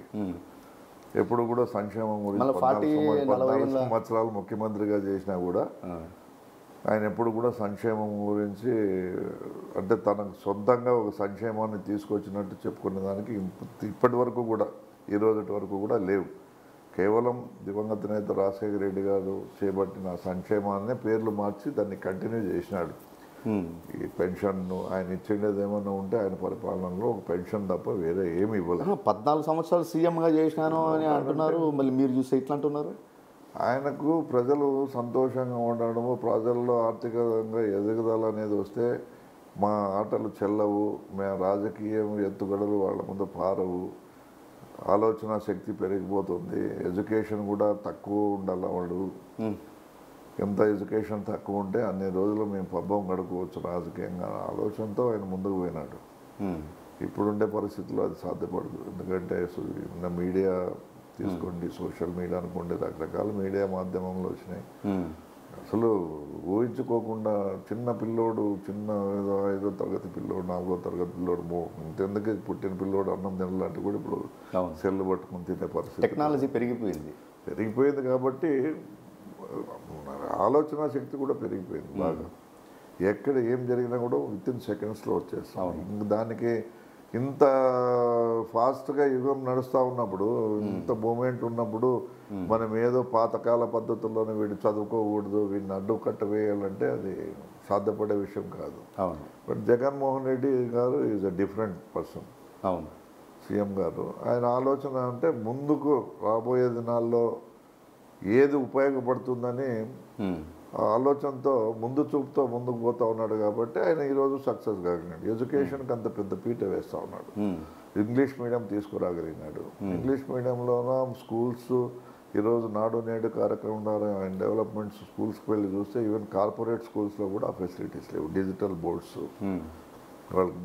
All facilities, mineral water, drinking water, అంటే పౌష్టికాహారాన్ని, అంటే ఒక పూట భోజనం మంచి పౌష్టికాహారాన్ని ఇవ్వడము, ఎగ్, తర్వాత డెలిషియస్ ఫుడ్ అన్నీ మెయింటైన్ చేయడం అనేది, రాగి జావా ఇటువంటివన్నీ. So for the development of హెల్త్ను ఒక పక్క చూస్తూ, రెండోది ప్రజలు అంటే పిల్లలు కూడా బాగా షార్ప్గా ఉండాలి అనే ఆలోచనతో ఆయన తీసుకున్న చర్యలన్నీ కూడా రేపు భవిష్యత్తుకి భావితరాలకి ఎంత ఉపయోగపడతాయో మనకే అర్థమవుతుంది. ఇప్పుడు ఫౌండేషన్ వేసి కేవలం 5 years అయింది. సో రాబో ఇంకా 5-10 years తర్వాత డెఫినెట్గా they will have a good future. Education, English ఎడ్యుకేషన్ని అపోజ్ చేసిన మహానుభావుడు ఈయన. తెలుగులో మీడియం తీసేసినాడు, అది ఇది ఇంగ్లీష్ మీడియం అవసరం లేదు మనకని చెప్పిన ప్రబుద్ధుడు చంద్రబాబు నాయుడు. కానీ ఈరోజు ఇంగ్లీష్ మీడియం అనేది, ఇంగ్లీష్ అనేది కామన్ లాంగ్వేజ్ అయిపోయింది. సో ఎక్కడికి వెళ్ళినా, విదేశాలకు వెళ్ళినా కూడా మన పిల్లలు సర్వైవ్ కావాలంటే ముందు ఇంగ్లీష్లోనే వాళ్ళు బాగా ప్రావీణ్యత సంపాదిస్తే కనుక. మనం చూసినాం, ఈవెన్ గవర్నమెంట్ స్కూల్లో చదివిన వాళ్ళు మొన్న దాదాపుగా 14 మంది 16 మంది మరి స్టూడెంట్స్ 10th క్లాసు తర్వాత అంటే స్కూల్ ఎడ్యుకేషన్ నుంచి విదేశాలకు కూడా వెళ్ళి అక్కడ they showed there ability and the quality of education. So ఇవన్నీ కూడా భవిష్యత్తుకి భావితరాలకి పెద్ద అడ్వాంటేజ్ ఇస్తుంది. వాళ్ళని భారీ స్థాయిలో ముందుకు తీసుకుపోయేదానికి దోహదపడతాయి. సో ఎడ్యుకేషను, హెల్త్, వ్యవసాయము, ఈ 3 ప్రధాన అంశాలు మాకు. సో వీటిలో 3 ఆయన కాన్సన్ట్రేషన్ కూడా బాగా ఎక్కువ పెట్టినాడు. మన సురక్ష ప్రోగ్రామ్ ద్వారా హెల్త్ క్యాంప్స్ మెయింటైన్ చేసి, హెల్త్ ప్రతి ఇంటికి కూడా హెల్త్ చెకప్ చేసి, బీపీ, షుగరు, బ్లడ్ లెవెల్స్ ఇవన్నీ చూసేసి వాళ్ళకి ఇంటి వద్దకే మరి ట్యాబ్లెట్స్, మందులు ఇవ్వడం జరిగింది. ఇప్పుడు మేము గుంటగల్లో చూసాం, దాదాపు ఇక్కడ 3 అర్బన్ హెల్త్ సెంటర్స్ రావడం, 3-4 ఒకటి పాతది, 2-3 అర్బన్ హెల్త్ సెంటర్స్ తీసుకురావడము, ఇవన్నీ కూడా అతి దగ్గరగా. అంటే హెల్త్ అనేది ఎంత ఇంపార్టెంట్ అంటే అంత ఇంపార్టెంట్. అవును, చాలా ముఖ్యమైనది ఇప్పుడున్న వాతావరణ పరిస్థితుల్లోన. సో ఆ రకంగా దగ్గరలో హాస్పిటల్ ఉండడం వల్ల ఇమ్మీడియట్గా వాళ్ళు పోయి ట్రీట్మెంట్ తీసుకొని ఎంతోమంది ప్రాణాలు కాపాడుకునేది కూడా అవకాశం ఉంది. ఈ ఫ్యామిలీ డాక్టర్ కాన్సెప్ట్ కూడా బాగా సక్సెస్ఫుల్గా తీసుకుంటూ ఉన్నది. ఇవన్నీ మంచి. అంటే మీరు మీ ప్రభుత్వం వైసీపీ వచ్చిన తర్వాత మీరైతే ఒక చరిత్ర సృష్టించినారు. ఈ రికార్డ్ ఎవరు బ్రేక్ చేయలేదు అనేది అయితే మాత్రం సృష్టించినారు మీరు, మీ గవర్నమెంట్. అంటే మీ సీఎం గారి కింద మీరు ఎమ్మెల్యేగా, మినిస్టర్లు అందరూ. ఎలా అంటే ఒక సచివాలయం వ్యవస్థ తీసుకొని వచ్చి దానికంటే భిన్నంగా మళ్ళీ ఈ వాలంటీర్ వ్యవస్థ, అంటే ఒక 50 houses-కి ఒకరు అన్నట్టుగా మీరు పెట్టారు. అంటే ఇంత స్థాయిలో తీసుకొని ఇంత పోతున్నారు. ఇప్పుడు నెక్స్ట్కి ఇప్పుడు ఏదైతే మీరు పథకాలు ఇప్పుడు ఇస్తున్నారో ఈ పథకాలు ఇలాగే ఉంటాయా, లేకపోతే ఈ పథకాలకి ఇంకా మించి ఏమైనా ఇంకా పథకాలు పెంచే అవకాశం ఏమైనా ఉందా మీకున్న సమాచారం? ఇప్పుడు అందరూ ఎదురు చూస్తుండేది కూడా అదే. గతంలో మేనిఫెస్టో అంటే పెద్ద పట్టించుకునేవాళ్ళు కాదు. ఎంతోమంది ఎన్ని పార్టీలు వచ్చినాయి, వాళ్ళకి మేనిఫెస్టోలు పేజీలు ఇవ్వడం కూడా జరిగింది. అది చంద్రబాబు నాయుడు చేసినది. కానీ మనం వచ్చిన తర్వాత, జగన్మోహన్ రెడ్డి వచ్చిన తర్వాత మేనిఫెస్టో అంటే ఎదురు చూసే పరిస్థితిని ఈరోజు ప్రజలులో మనం గమనిస్తున్నాం. ప్రజలు ఏమిస్తాడో మేనిఫెస్టో అని. అవును. బట్ మెరుగైన మేనిఫెస్టో అయితే ఇస్తాడనేది అందరికి ఉంది. అది రైతు రుణమాఫీ కావచ్చు, ఇంకొకటి కావచ్చు, ఉమ్. ఇంకా సంక్షేమాన్ని ఇంకా పదును పెట్టి దానికి ఇంకా కొంచెం ఏదన్నా అడిషనల్గా ఇచ్చే అవకాశాలు కూడా కనబడుతూ ఉన్నాయి. మరి అది ఆయనకే తెలుసు. ఇంతవరకు ఎవరికి నాకు తెలిసి ఆయన మైండ్లో తప్ప బయటకు వచ్చినట్లు లేదు అది. సో అదే ఇంకా టైం ఉందిలేండి, ఆయన ఎలక్షన్ ఎప్పుడు మంచి ఆలోచన చేస్తాడు. ముందు చూపుతో ఆలోచన చేసినా మంచి ప్రజలకు ఎప్పుడు ఏదో ఒకటి చేయాలి, అవును, మంచి జరగాలి అనే ఆ తపన బాగుంది కాబట్టి మంచి గురించే ఎక్కువ ఉంటుందని మేము మేనిఫెస్టోలో అనుకుంటా ఉన్నాము. చూద్దాం, ఎదురు కేవలం కొద్ది రోజుల్లో అది కూడా బయటకు వచ్చేస్తుంది. నెక్స్ట్ ఇప్పుడు ఏదైతే ఇప్పుడు మీరు ప్రతి గడప గడపకు వెళ్తున్నారు కదా, ప్రజల నుంచి ఎటువంటి స్పందన వస్తూ ఉంది అప్పుడే మీకు? ఎక్కడ కూడా నెగిటివ్ మేమైతే ఫేస్ చేసింది ఏదో వాంటెడ్గా కొంతమంది పార్టీకి సంబంధించిన వాళ్ళు కొద్దిగా అటు ఇటు దాన్ని ఏదో డిస్టర్బ్ చేసే కార్యక్రమం, అన్ని పథకాలు వచ్చినా కూడా ఏదో చిన్న పథకం రాకపోయినప్పటికీ, చిన్న పథకం రాకపోతే కూడా దాన్ని 10 పథకాలు వచ్చినా కూడా 11వ పథకం రాలేదంటే దానికి వాళ్ళు రాగ్దాంతం చేయడము, మాకు అది రాలేదు ఇది రాలేదని కొంత ఇట్లా డిస్టర్బెన్సెస్ జరిగినా కానీ నాకు తెలిసి ఎటువంటి ఇబ్బంది ఎక్కడా కలగలేదు. చాలా సాఫీగా జరిగింది. ప్రజలైతే జగన్మోహన్ రెడ్డి గారిని మరోసారి గెలిపించేందుకు సిద్ధంగా ఉన్నామని ఆ ప్రోగ్రాం ద్వారా మాకు అర్థమైపోయింది. అది కాక మీ పథకాలు వచ్చేది కాక ఇవన్నీ ప్రభుత్వం నుంచి వచ్చేది కాక మీరు వాస్తవానికి అయితే జిల్లాలో ఏమో కానీ మీ నియోజకవర్గంలో అయితే మీ ఆధ్వర్యంలో ఎవరు ఆపదన్నా కూడా మీరు ప్రతి ఒక్కరికి సహాయాలు మామూలుగా అది మీరే అన్నారు. ఏం ఇట్లా ఇచ్చుకుంటూ పోతున్నారు అంటే నేను లెక్క పెట్టుకోలేదు, ఎంతో తెలీదు అంటున్నారు. అది దానికి మనం ఏం చెప్పలేము. అంటే ఇది అడిషనల్గా వాళ్ళకి వచ్చినట్లే. ఇప్పుడు హెల్త్ బాగలేదు అంటే ఆరోగ్యశ్రీ ఉంది, సీఎం రిలీఫ్ ఫండ్ ఇస్తున్నారు. ఒకవేళ ఇక్కడ వర్తించకపోతే ఏంటి అంటే ఆ హెల్త్కి సంబంధించి బిల్స్ అవన్నీ సబ్మిట్ చేస్తే మీరు తీసుకెళ్ళి సీఎం బీచ్లో అక్కడ పెట్టేసి అమౌంట్ కూడా వీళ్ళకి వచ్చే విధంగా చేస్తున్నారు. ఒక 50% 60% అనుకుంటా మీరు ఇస్తా ఉండేది. 60, 70, 100% కూడా ఇచ్చినాడు. 100% కూడా ఇచ్చారు. నాకు తెలిసి ఒక బిల్లు 25 lakhs అంతా అయింది. పరిస్థితి అయితే అది కొంచెం క్రిటికల్ పరిస్థితి. అది దాంట్లో 25 lakhsకి ఓకే చేపించేశారు. చెక్ కూడా ఇచ్చేశారు. చెక్ కూడా ఇచ్చేసారు. సార్ అలాగే ఇంకొకటి, ఇప్పుడు మీరు ఇక్కడ నిలబడిన తర్వాత మీకు ఆపోజిట్ ఎవరైతే ప్రతిపక్షంలో ఉన్నారో లోకల్ వ్యక్తి కాకపోయినా వచ్చి ఇక్కడ పోటీ చేస్తున్నారు అంటే ఏ కాన్ఫిడెంట్ లెవెల్లో మీ మీద గెలుద్దామని పోటీ చేస్తున్నారు? ఇప్పుడు రాజకీయాల్లో సీటు తెచ్చుకోవడం అనేది ఒక పరిణామం అయితే, ఇప్పుడు ఆయనేం కొత్త కాదు. గతంలో మా పార్టీలో 2 సార్లు ఎమ్మెల్యేగా గెలిచినాడు, మంత్రిగా కూడా 5 సంవత్సరాలు కొనసాగినాడు. తర్వాత మీరు చెప్తారు కదా, ఇంతకుముందు మనం మాట్లాడుకున్నట్టు ఆ పర్ఫార్మెన్స్ జగన్మోహన్ రెడ్డి గారికి అప్ టు ద మార్క్ అనే స్టేజ్లో లేకపోవడంతో ఆయన సీట్ ఇవ్వడం నిరాకరించడం జరిగింది. సో ఆయన మళ్ళా పార్టీ మారడము, తెలుగుదేశం పార్టీలో చేరడము, ఆ విధంగా మరి ఎందుకు మరి గుంతకల్ని ఆప్ చేసుకున్నాడు. మరి ఎందుకు చేసుకున్నాడు అంటే ఇక్కడ క్యాస్ట్ వాల్మీకి కులస్తులు ఎక్కువ ఉన్నారు, నాకు అడ్వాంటేజ్ వస్తుంది, కొంత టీడీపీకి కూడా బలమైన కాన్స్టిట్యున్సీ అని ఆయన నమ్మి మరి ఆ రకంగా కూడా వచ్చిండొచ్చు. సరే, ఏదేమైనా టికెట్ తీసుకురాగలిగినాడు, సాధించుకోగలిగినాడు. సో మరి ఇప్పుడు పోటీలో ఆయన ఉంటాడని మనకు తెలుస్తూ ఉంది. ఏమైనా ఎవరు వచ్చినా మనం పోటీ పడాల్సిందే. చంద్రబాబు నాయుడు వచ్చినా మన పోటీలో ఉండాల్సిందే. మన ప్రయత్నం మనం చేయాల్సిందే. మన గెలుపుకు మనం కృషి చేసుకోవాల్సిన అవసరం ఎంతైనా ఉంటుంది. అంటే ఇప్పుడు మీరు లోకల్గా ఉన్నప్పుడు, మీరు లోకల్గా ఉన్న ఈ గుంతకల్ నియోజకవర్గంలోనే టీడీపీలో పనిచేసిన వాళ్ళు సీనియర్స్ చాలామంది ఉన్నారు. వాళ్ళని కాదని వేరే జిల్లా వ్యక్తిని ఇక్కడ తెచ్చిపెట్టడం ఎంతవరకు కరెక్టు? అంటే మీ మీద అంత మీరు గెలిచిపోతారు, ఎక్కడ మేము ఓడిపోతామనే ఒక టీడీపీ ఆలోచన చేసిందా ఇంత జాగ్రత్తలు తీసుకోవడానికి? అట్లా ఏమనుకోవడం లేదు. చంద్రబాబు నాయుడు ఒక గేమ్ ఆడినాడు. ఆయన పార్టీ ఎటువంటి పరిస్థితుల్లో గెలవదని ఆయనకి తెలుసు. గెలవదంటారా? అన్ని సర్వేలు కూడా వచ్చినాయి. ఆయన ఎటువంటి పరిస్థితుల్లో గవర్నమెంట్ ఫామ్ చేసే పరిస్థితుల్లో అయితే లేడు అని ఖరాఖండిగా కేవలం వాళ్ళకు మీకు తెలిసిన ఎల్లో మీడియా ఛానల్స్ వాళ్ళు చెప్తున్న ప్రచారం తప్ప ఎక్కడా కూడా నాకు తెలిసి అడ్వాంటేజ్ అనేది ఎప్పుడు కూడా ఆయన సర్వేల్లో రాలేదు. సో ఫైనల్గా ఆయన ఒకటే డిసైడ్ చేసుకున్నాడు, సరే గెలిస్తే బై హూక్ ఆర్ ఫ్లూక్ గెలిస్తే గెలుస్తాం, hit out or get out అనే పద్ధతిలో ఆయన ఒక స్ట్రాటజీ తీసుకురాగలిగాడు.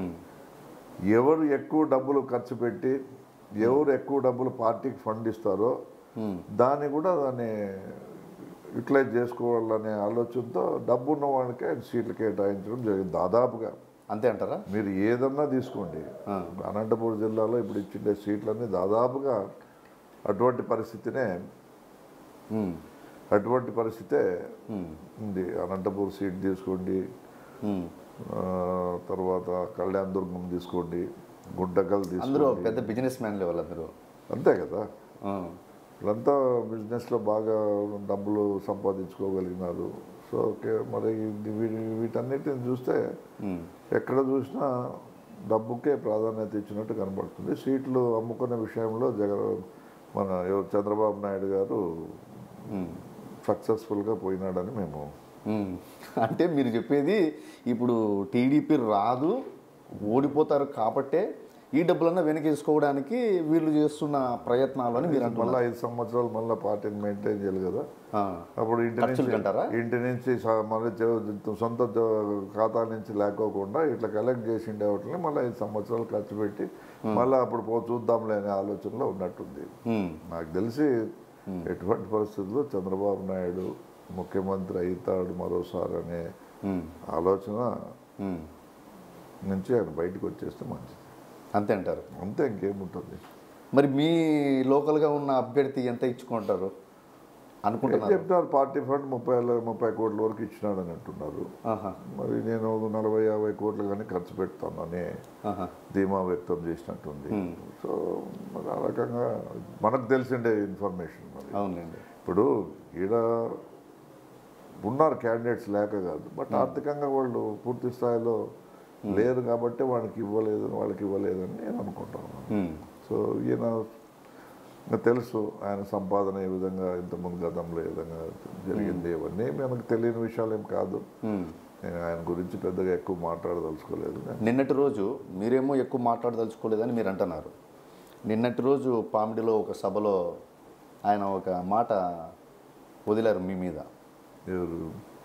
ఇప్పుడు మీకు ఆపోజిట్ పర్సన్ టీడీపీ ఇప్పుడు ఎక్కడైతే గుంతకల్లో ఉన్నారో ఏమన్నారో తెలియదు. నేను కొంచెం పండగ వాళ్ళ కార్యకర్తలనే పిలుచుకొని కండువాలు వేసి టీడీపీ నుంచి వచ్చినారు అని సిగ్గులేదా అన్నట్టుగా కూడా మాట్లాడడం సభలో జరిగింది.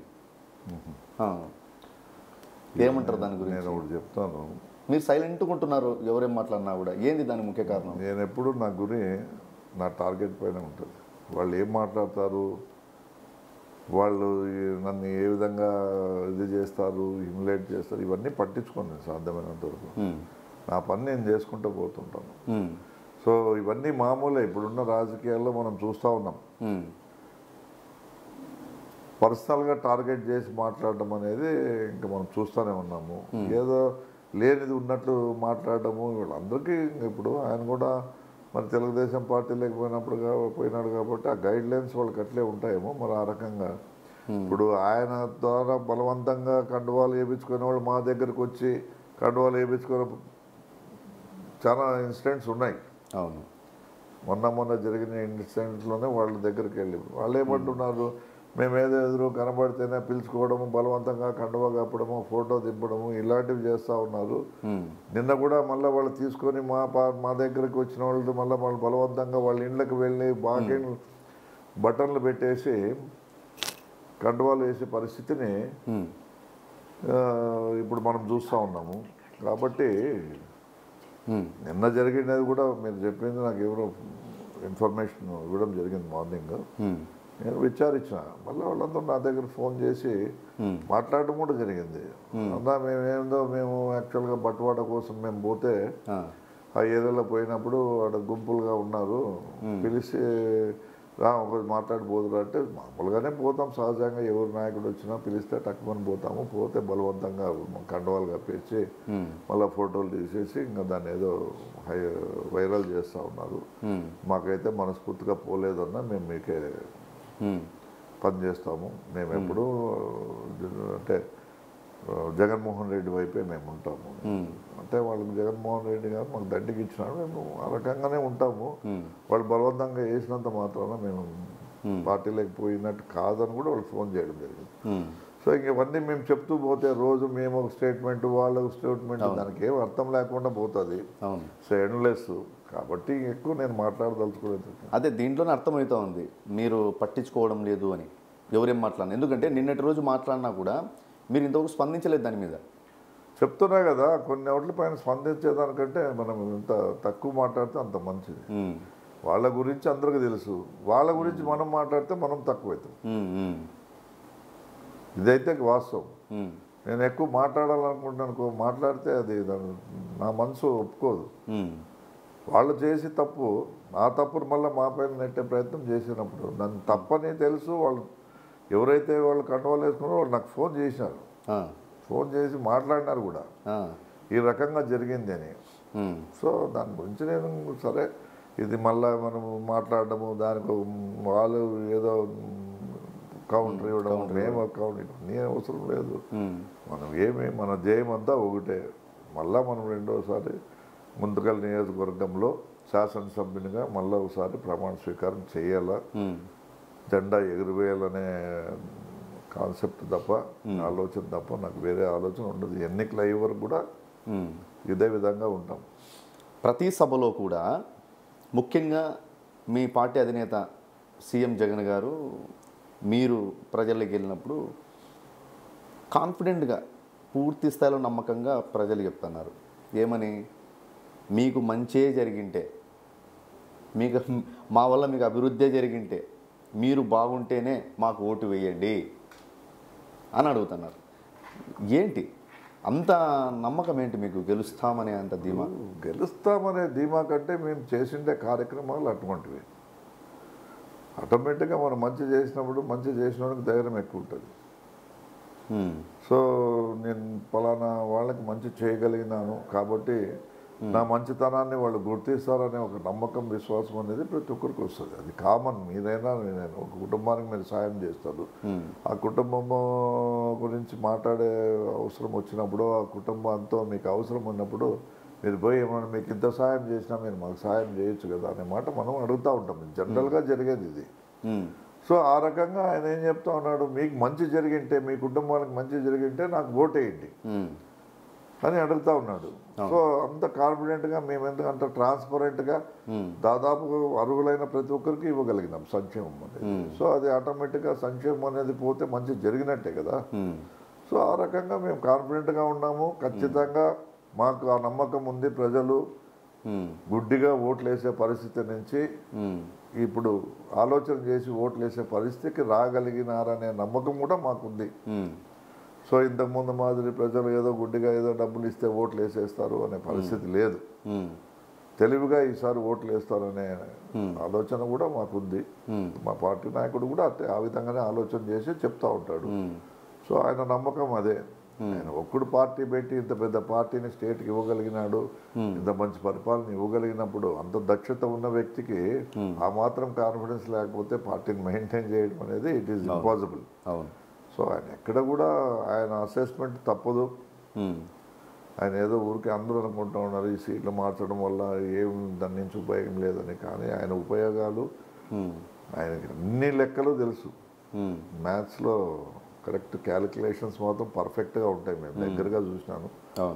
ఆయన అంటే ఫాదర్ ఉన్నప్పటి నుంచి ఆ కుటుంబంతో మాకు సాన్నిహిత సంబంధం ఉంది కాబట్టి జగన్మోహన్ రెడ్డి గారిని దగ్గరగా చూసినాం మేము. అంటే ఆ పిల్లడు ముందు నుంచి చాలా షార్ప్ అని అప్పుడు మేము పోయేటప్పుడు చిన్నప్పుడే వాళ్ళు చెప్పేవాళ్ళు, చాలా షార్ప్, అసలు మొండి. అంటే ఇంకా అప్పుడు మ్యారేజ్ కూడా ఏం లేదు. అటువంటి పరిస్థితుల్లో ఆయన గురించి చెప్పేవాళ్ళు. ఆ రకంగానే పోతూ ఉన్నాడు. ఎక్కడ కూడా ఆయన అనుకుంటే వదలడు, చేయాలంటే చేస్తాడు. అంతే. నేను టార్గెట్ రీచ్ అయితే అందుకేనా మీరు ఒక పాట కూడా వదిలినారు, చెప్పాడంటే చేస్తాడంతే అని, చెప్తే చేస్తాడు అని. కార్యకర్తలు గురించి ఒక పాట రాసినారు, బాగా ప్రజల్లోకి కూడా బాగా దూసుకుపోతా ఉంది. అలాగే ఇప్పుడు మన వైఎస్ఆర్ రాజశేఖర రెడ్డి గారు కుటుంబంతో, జగన్ గారితో ఎలా ఉంది మీ, అంటే వాళ్ళ కుటుంబంతో మీ కుటుంబానికి వాళ్ళ కుటుంబానికి ఎటువంటి రిలేషన్షిప్? మా కుటుంబానికి వాళ్ళతో రిలేషన్ అంటే రాజశేఖర రెడ్డి అన్నతో మాకున్న సాన్నిహిత్యం అప్పటి నుంచి అది కంటిన్యూ అవుతూ ఉండేది. ఆయన ఉన్నప్పుడు కూడా మేము ఆయనతోనే ఉన్నాము, ఆయన తర్వాత కూడా మేము ఆయనతోనే, మరి ఆయన కుటుంబం నుండి జగన్మోహన్ రెడ్డి గారితో ముందుకు సాగించినాము. సో ఆ రకంగా ముందుకు పోతానే ఉంది పరిస్థితి. ఇప్పుడు రాబోయే రోజుల్లో మీరు ఇప్పుడు ఎలా ఉంది, ఇప్పుడు మీరు ప్రజలకు వెళ్తున్నారు కదా, ఎలక్షన్ క్యాంపెయిన్కి ప్రతి ఇంటికి వెళ్తున్నారు, ఆల్రెడీగా మీరు సంవత్సరాల కూడా తిరుగుతూ ఉన్నారు మీ పార్టీ వచ్చినప్పటి నుంచి గడప గడపకు. ఇప్పుడు ఎలక్షన్స్ ఓటు అడగడానికి వెళ్తున్నారు కదా, మీరు ఓటు వేయండి, పార్టీని గెలిపించండి, అభివృద్ధి కావాలి అంటే పార్టీని గెలిపించండి అనే మాట చెప్తున్నారు, ఒప్పందంగా అడుగుతున్నారు. మీరు ఎలా ఉండబోతుంది నెక్స్ట్ మీ విజయం ఎలా వరిస్తుంది, ఎంత మెజారిటీతో గెలుస్తారని మీ నమ్మకం? గతంలో మేము కేవలం హామీలు ఇచ్చే దాదాపు 48,700 ఓట్లతో గెలవలేము. ఈసారి ఎక్కడ డ్యామేజ్ జరగలే, ఎక్కడ మేము పార్టీ ఇచ్చిన ప్రతి కార్యక్రమాన్ని ప్రజలకు తీసుకోగలిగినాము, చెప్పిన హామీలన్నీ నెరవేర్చినాము. కాబట్టి గతంలో కంటే ఈసారి మెజార్టీ ఒకటి ఖచ్చితంగా ఇంకా we can expect more majority than previous అని నేను అనుకుంటున్నాను. సరే, ఇంకా ప్రజల నిర్ణయం అది, ప్రజలకే వదిలేస్తాము. నిజంగా మనం అంత సక్సెస్ఫుల్గా వాళ్ళ దగ్గరకు పథకాలు తీసుకువెళ్ళి మనం సర్వీస్ అందించుంటే గుంతకల్లో కూడా చాలా డెవలప్మెంట్ చేశాను. బ్లడ్ బ్యాంక్ తీసుకురావడము, మలేరియా అంటే డయాలసిస్ తీసుకురావడము, తర్వాత పాలిటెక్నిక్ కాలేజ్ తీసుకురావడము, తర్వాత అండర్ పాస్ బ్రిడ్జ్ చాలా ప్రాబ్లం ఉండింది, తీసుకురాగలిగినాము. ఇవన్నీ కూడా డెవలప్మెంట్స్ కూడా చేసినాము. కాబట్టి ఖచ్చితంగా ప్రజలు కూడా నాపైన ఒక నమ్మకం, విశ్వాసం అయితే వచ్చింది. ఈయన ఏదో డెవలప్మెంట్ చేస్తూ ఉన్నాడు, ఈయనకి ఇంకోసారి అవకాశం ఇస్తే ఇంకా బాగా డెవలప్ అవుతుంది ఈ గుంతకల్ నియోజకవర్గం అని. రోడ్స్ విషయంలోనూ, డ్రైన్స్ విషయంలోనూ, వాటర్ విషయంలోనూ అన్ని రకాలుగా డెవలప్ చేస్తాము. పామిడి పంచాయతీ అంటే మున్సిపాలిటీ ఉంది, పంచాయతీ చేయడము, ట్యాక్సులు తగ్గిపోవడము, రోడ్స్ డెవలప్మెంట్, హాస్పిటల్, ఇవన్నీ చాలా డెవలప్మెంట్ జరిగినాయి నా కాన్స్టిట్యున్సీలో. ఎన్ని కోట్ల అభివృద్ధి జరిగిందంటారు మీ కాన్స్టిట్యున్సీ? నాకు తెలిసి దాదాపుగా ఒక 150 కోట్ల నుంచి 200 కోట్ల వరకు జరిగింది. అట్లా అనుమానమే లేదు. ఇంకా జరిగేటివి కొన్ని ఉన్నాయి కాబట్టి, ఇప్పుడు ఎలక్షన్స్ వచ్చినాయి కాబట్టి నిదానంగా జరుగుతున్నాయి. కంప్లీట్ చేస్తాం. తప్పకుండా వస్తుంది, గవర్నమెంట్ వస్తుంది, మేము తప్పకుండా ప్రజల ఆశీస్సులతో మరోసారి మేము గెలవబోతా ఉన్నాం. వాటన్నిటిని కూడా కేవలం మేము వచ్చిన తర్వాత కేవలం ఒక 6 నెలల సంవత్సరంలో కూడా కంప్లీట్ చేస్తాం. గెలుస్తారు అంతే మీరు? 100% గెలుస్తున్నాం. కంపల్సరీ ఏముంది, 100% అనే కంపల్సరీ ఏముంది. ముఖ్యంగా అనంతపురం జిల్లాలోనే, ముఖ్యంగా మీ నియోజకవర్గంలోనే బీసీ సంఖ్య ఎక్కువ ఉంది, బీసీలు ఎక్కువ ఉన్న పరిస్థితి. ఇప్పుడు మీకు ఆపోజిషన్గా ప్రతిపక్ష వాళ్ళ పార్టీ నుంచి ఆ వ్యక్తిని పెట్టారు అంటే బీసీనే, వాళ్ళ కమ్యూనిటీనే ఎక్కువ ఉంది. ఆ కమ్యూనిటీలో ఎక్కువ ఉన్నప్పుడు పూర్తి స్థాయిలో వాళ్ళే ఉన్నారు కాబట్టి అటు సైడ్ పోరని ఏం గ్యారంటీ? మీకే వాళ్ళందరూ ఓటేస్తారని గ్యారంటీ ఏంటి? అంటే ఇప్పుడు అన్ని పార్టీల్లోనూ బీసీకి సంబంధించిన వ్యక్తులు పనిచేస్తూ ఉన్నారు. మా పార్టీ అని కాదు, వాళ్ళ పార్టీ అని కాదు. ఒకప్పుడు తెలుగుదేశం పార్టీకి బీసీ ఓన్డ్ పార్టీ అనేది ఒకప్పుడు ఉండింది. మా నాయకుడు వచ్చిన తర్వాత ఇప్పుడు YSRCP party BC owned party కింద టర్నప్ అయిపోయింది. ఎందుకంటే ఆ సామాజిక న్యాయం అనేది మా ప్రభుత్వం వచ్చిన తర్వాత బాగా జరిగింది. అది ప్రాక్టికల్గా కూడా చూసినారు. సో నేను ఏదో అంటే క్యాస్ట్ దీనిపైన ఓట్లు వేస్తారనే దానికంటే పార్టీలను చూసి వాళ్ళు ఎవరైనా కానీ ప్రభావితం అవుతారు పార్టీ పనితీరుని బట్టి అని నేను అనుకుంటా ఉన్నాను. సో ఈడ వ్యక్తిగతంగా మా కులము మీ కులము అనే దానికంటే మా పార్టీ మీ పార్టీ, వాళ్ళ పార్టీలోనే ఉన్నారు, మన పార్టీలో ఉన్నారు. గతంలో కూడా మరి 50% ఎప్పుడు కూడా గుంతకల్ నియోజకవర్గంలో ఎప్పుడు కూడా 50% వాల్మీకులు అట్లుంటే 50% వాల్మీకులు ఇంకో పార్టీకి ఉంటారు. ఇప్పుడు ఎప్పుడు కూడా ఇట్లా కలిసి మా వానికి సీట్ వచ్చిందని గతంలో ఇక్కడ అంటే వాల్మీకి కులం చెందిన వాళ్ళు కూడా ఎమ్మెల్యేలుగా గెలిచినారు. అంటే మా పార్టీలో కాంగ్రెస్ పార్టీలో గెలిచినారు, తెలుగుదేశం పార్టీలో గెలిచినారు. సో కాబట్టి ఈక్వేషన్స్ అనేవి పెద్ద మార్పు ఉండకపోవచ్చు, పార్టీలనే ప్రధానంగా చూస్తారని నేను అనుకుంటున్నాను. అవును, బీసీ కాన్సెప్ట్ అనే దానికంటే పార్టీలే ముఖ్యము. ఏ ప్రభుత్వం అయితే మాకు మంచి జరిగిందో, ఏ ప్రభుత్వం ద్వారా మంచి జరిగిందో ఆ ప్రభుత్వంనే ప్రజలు ఆప్ట్ చేస్తారని మేము అనుకుంటున్నాం. అంటే పూర్తి స్థాయిలో ఇక్కడ ఉన్న బీసీలు మీ వైపే ఉన్నారని మీరు దృఢంగా నమ్ముతున్నారా? మా పార్టీలో గతంలో ఎవరైతే ఉన్నారో వాళ్ళందరూ ఉన్నారు. ఏదో ఒకటో రెండో జరుగుతూ ఉంటాయి. అది మరి ఒక్కోసారి వాళ్ళ పరిస్థితులను బట్టి కొంత మార్పులు చేర్పులు జరుగుతూ ఉంటాయి. ఇప్పుడు ఆ పార్టీలో ఉన్నారు, మా పార్టీలోకి వస్తూ ఉన్నారు, మా పార్టీలో ఉన్న కొంతమంది ఆ పార్టీలోకి పోతూ ఉన్నారు. ఇవన్నీ జరుగుతూ ఉన్నాయి. అది వాళ్ళ పర్సనల్ దీనిపైన వాళ్ళ కొంత అభిప్రాయ భేదాలు, అక్కడ ఉన్న లోకల్ లీడర్స్కి వాళ్ళకి గ్యాప్ డెవలప్ కావడంతో వాళ్ళు ఏం చేస్తున్నారంటే మాకు ఈయన ఆడ లోకల్గా నాయకుడు మమ్మల్ని సరిగ్గా పట్టించుకోలేదు, ఇటువంటి చిన్న చిన్న కారణాల వల్ల పోయేవాళ్ళు ఉంటారు. కొంతమంది డబ్బులకి దానికి దీనికి కొంచెం బెండ్ అయ్యి ఆర్థిక పరిస్థితులను బట్టి కూడా పోయేవాళ్ళు ఉండొచ్చు. ఇవన్నీ మామూలే. పార్టీలో కొంత మార్పులు అటు జరుగుతాయి, ఇటు జరుగుతాయి. ఒకటే పార్టీలోనే జరుగుతాయి, మాకుముడిగా పోతారనేది అయితే నేను అనుకోవడం లేదు. సూటిగా ఒక ప్రశ్న మీకు, మీ నియోజకవర్గంలో బీసీలలో మీరు వచ్చిన తర్వాత, గెలిచిన తర్వాత బీసీలకు సంబంధించి కొంతమంది నాయకులని పట్టించుకోవడం లేదు, ఏ పదవులు ఇవ్వలేదు బీసీలకు సంబంధించి అనేది వస్తూ ఉంది. ఎంతవరకు వాస్తవం? దీంట్లో వాస్తవం అయితే లేదు. నిజంగా నేను వచ్చిన తర్వాత అంటే ప్రజల్లో మాకు వినిపించిన మాటలు ఇవి. ప్రజల్లో ఏం చెప్తున్నాను నాకు తెలియదు, కానీ ఇక్కడ మున్సిపల్ చైర్పర్సన్ ఓసీ అయినా ఓసీ అయినప్పటికీ మేము వాల్మీకి కులం చెందిన వాళ్ళకి ఇక్కడ మున్సిపల్ చైర్మన్ చేసినాము. మండల్ ప్రెసిడెంట్ కూడా ఓసీ, అది కూడా వీళ్ళకే ఇచ్చినాము. జెడ్పీటీసీ బీసీకి ఇచ్చినాము. 13 మంది కౌన్సిలర్స్కి మేము ఈడ స్థానం కల్పించి 13 మంది కౌన్సిలర్స్ని గెలిపించుకున్నాము. ఇక్కడే కాదు, ఇప్పుడు గుత్తి పట్టణంలో కూడా బీసీకి సంబంధించిన వ్యక్తినే జనరల్ అయినా కూడా దానికి కూడా ఎక్కడ అవకాశం ఉంటే ఓసీలకు వచ్చినప్పటికీ కూడా ఓసీలను పక్కన పెట్టి, ఎందుకంటే మా నాయకుడు కూడా కాన్సెప్ట్ ఆయన ఏమి majority percent of the post should be given to the BC అనేది ఆయన ఆలోచన. సరే, ఆయన ఆలోచనతో పోతున్నప్పుడు మేము కూడా దానికి అనుగుణంగా పోవాలని మాకు వచ్చింది. ఏమంటే ఓసీలకి అలాట్ అయ్యిండే కూడా మేము బీసీలకి ఇచ్చారు, చేసినాం. మేము అంటే మీ ఆధారం ఇచ్చారా? మేము పట్టించుకోవడం లేదనేది సత్యం. అది బాగా నేనున్న పీరియడ్లోనే బాగా వాళ్ళకి సాయం చేయగలిగినానని నేను అనుకుంటా ఉన్నాను.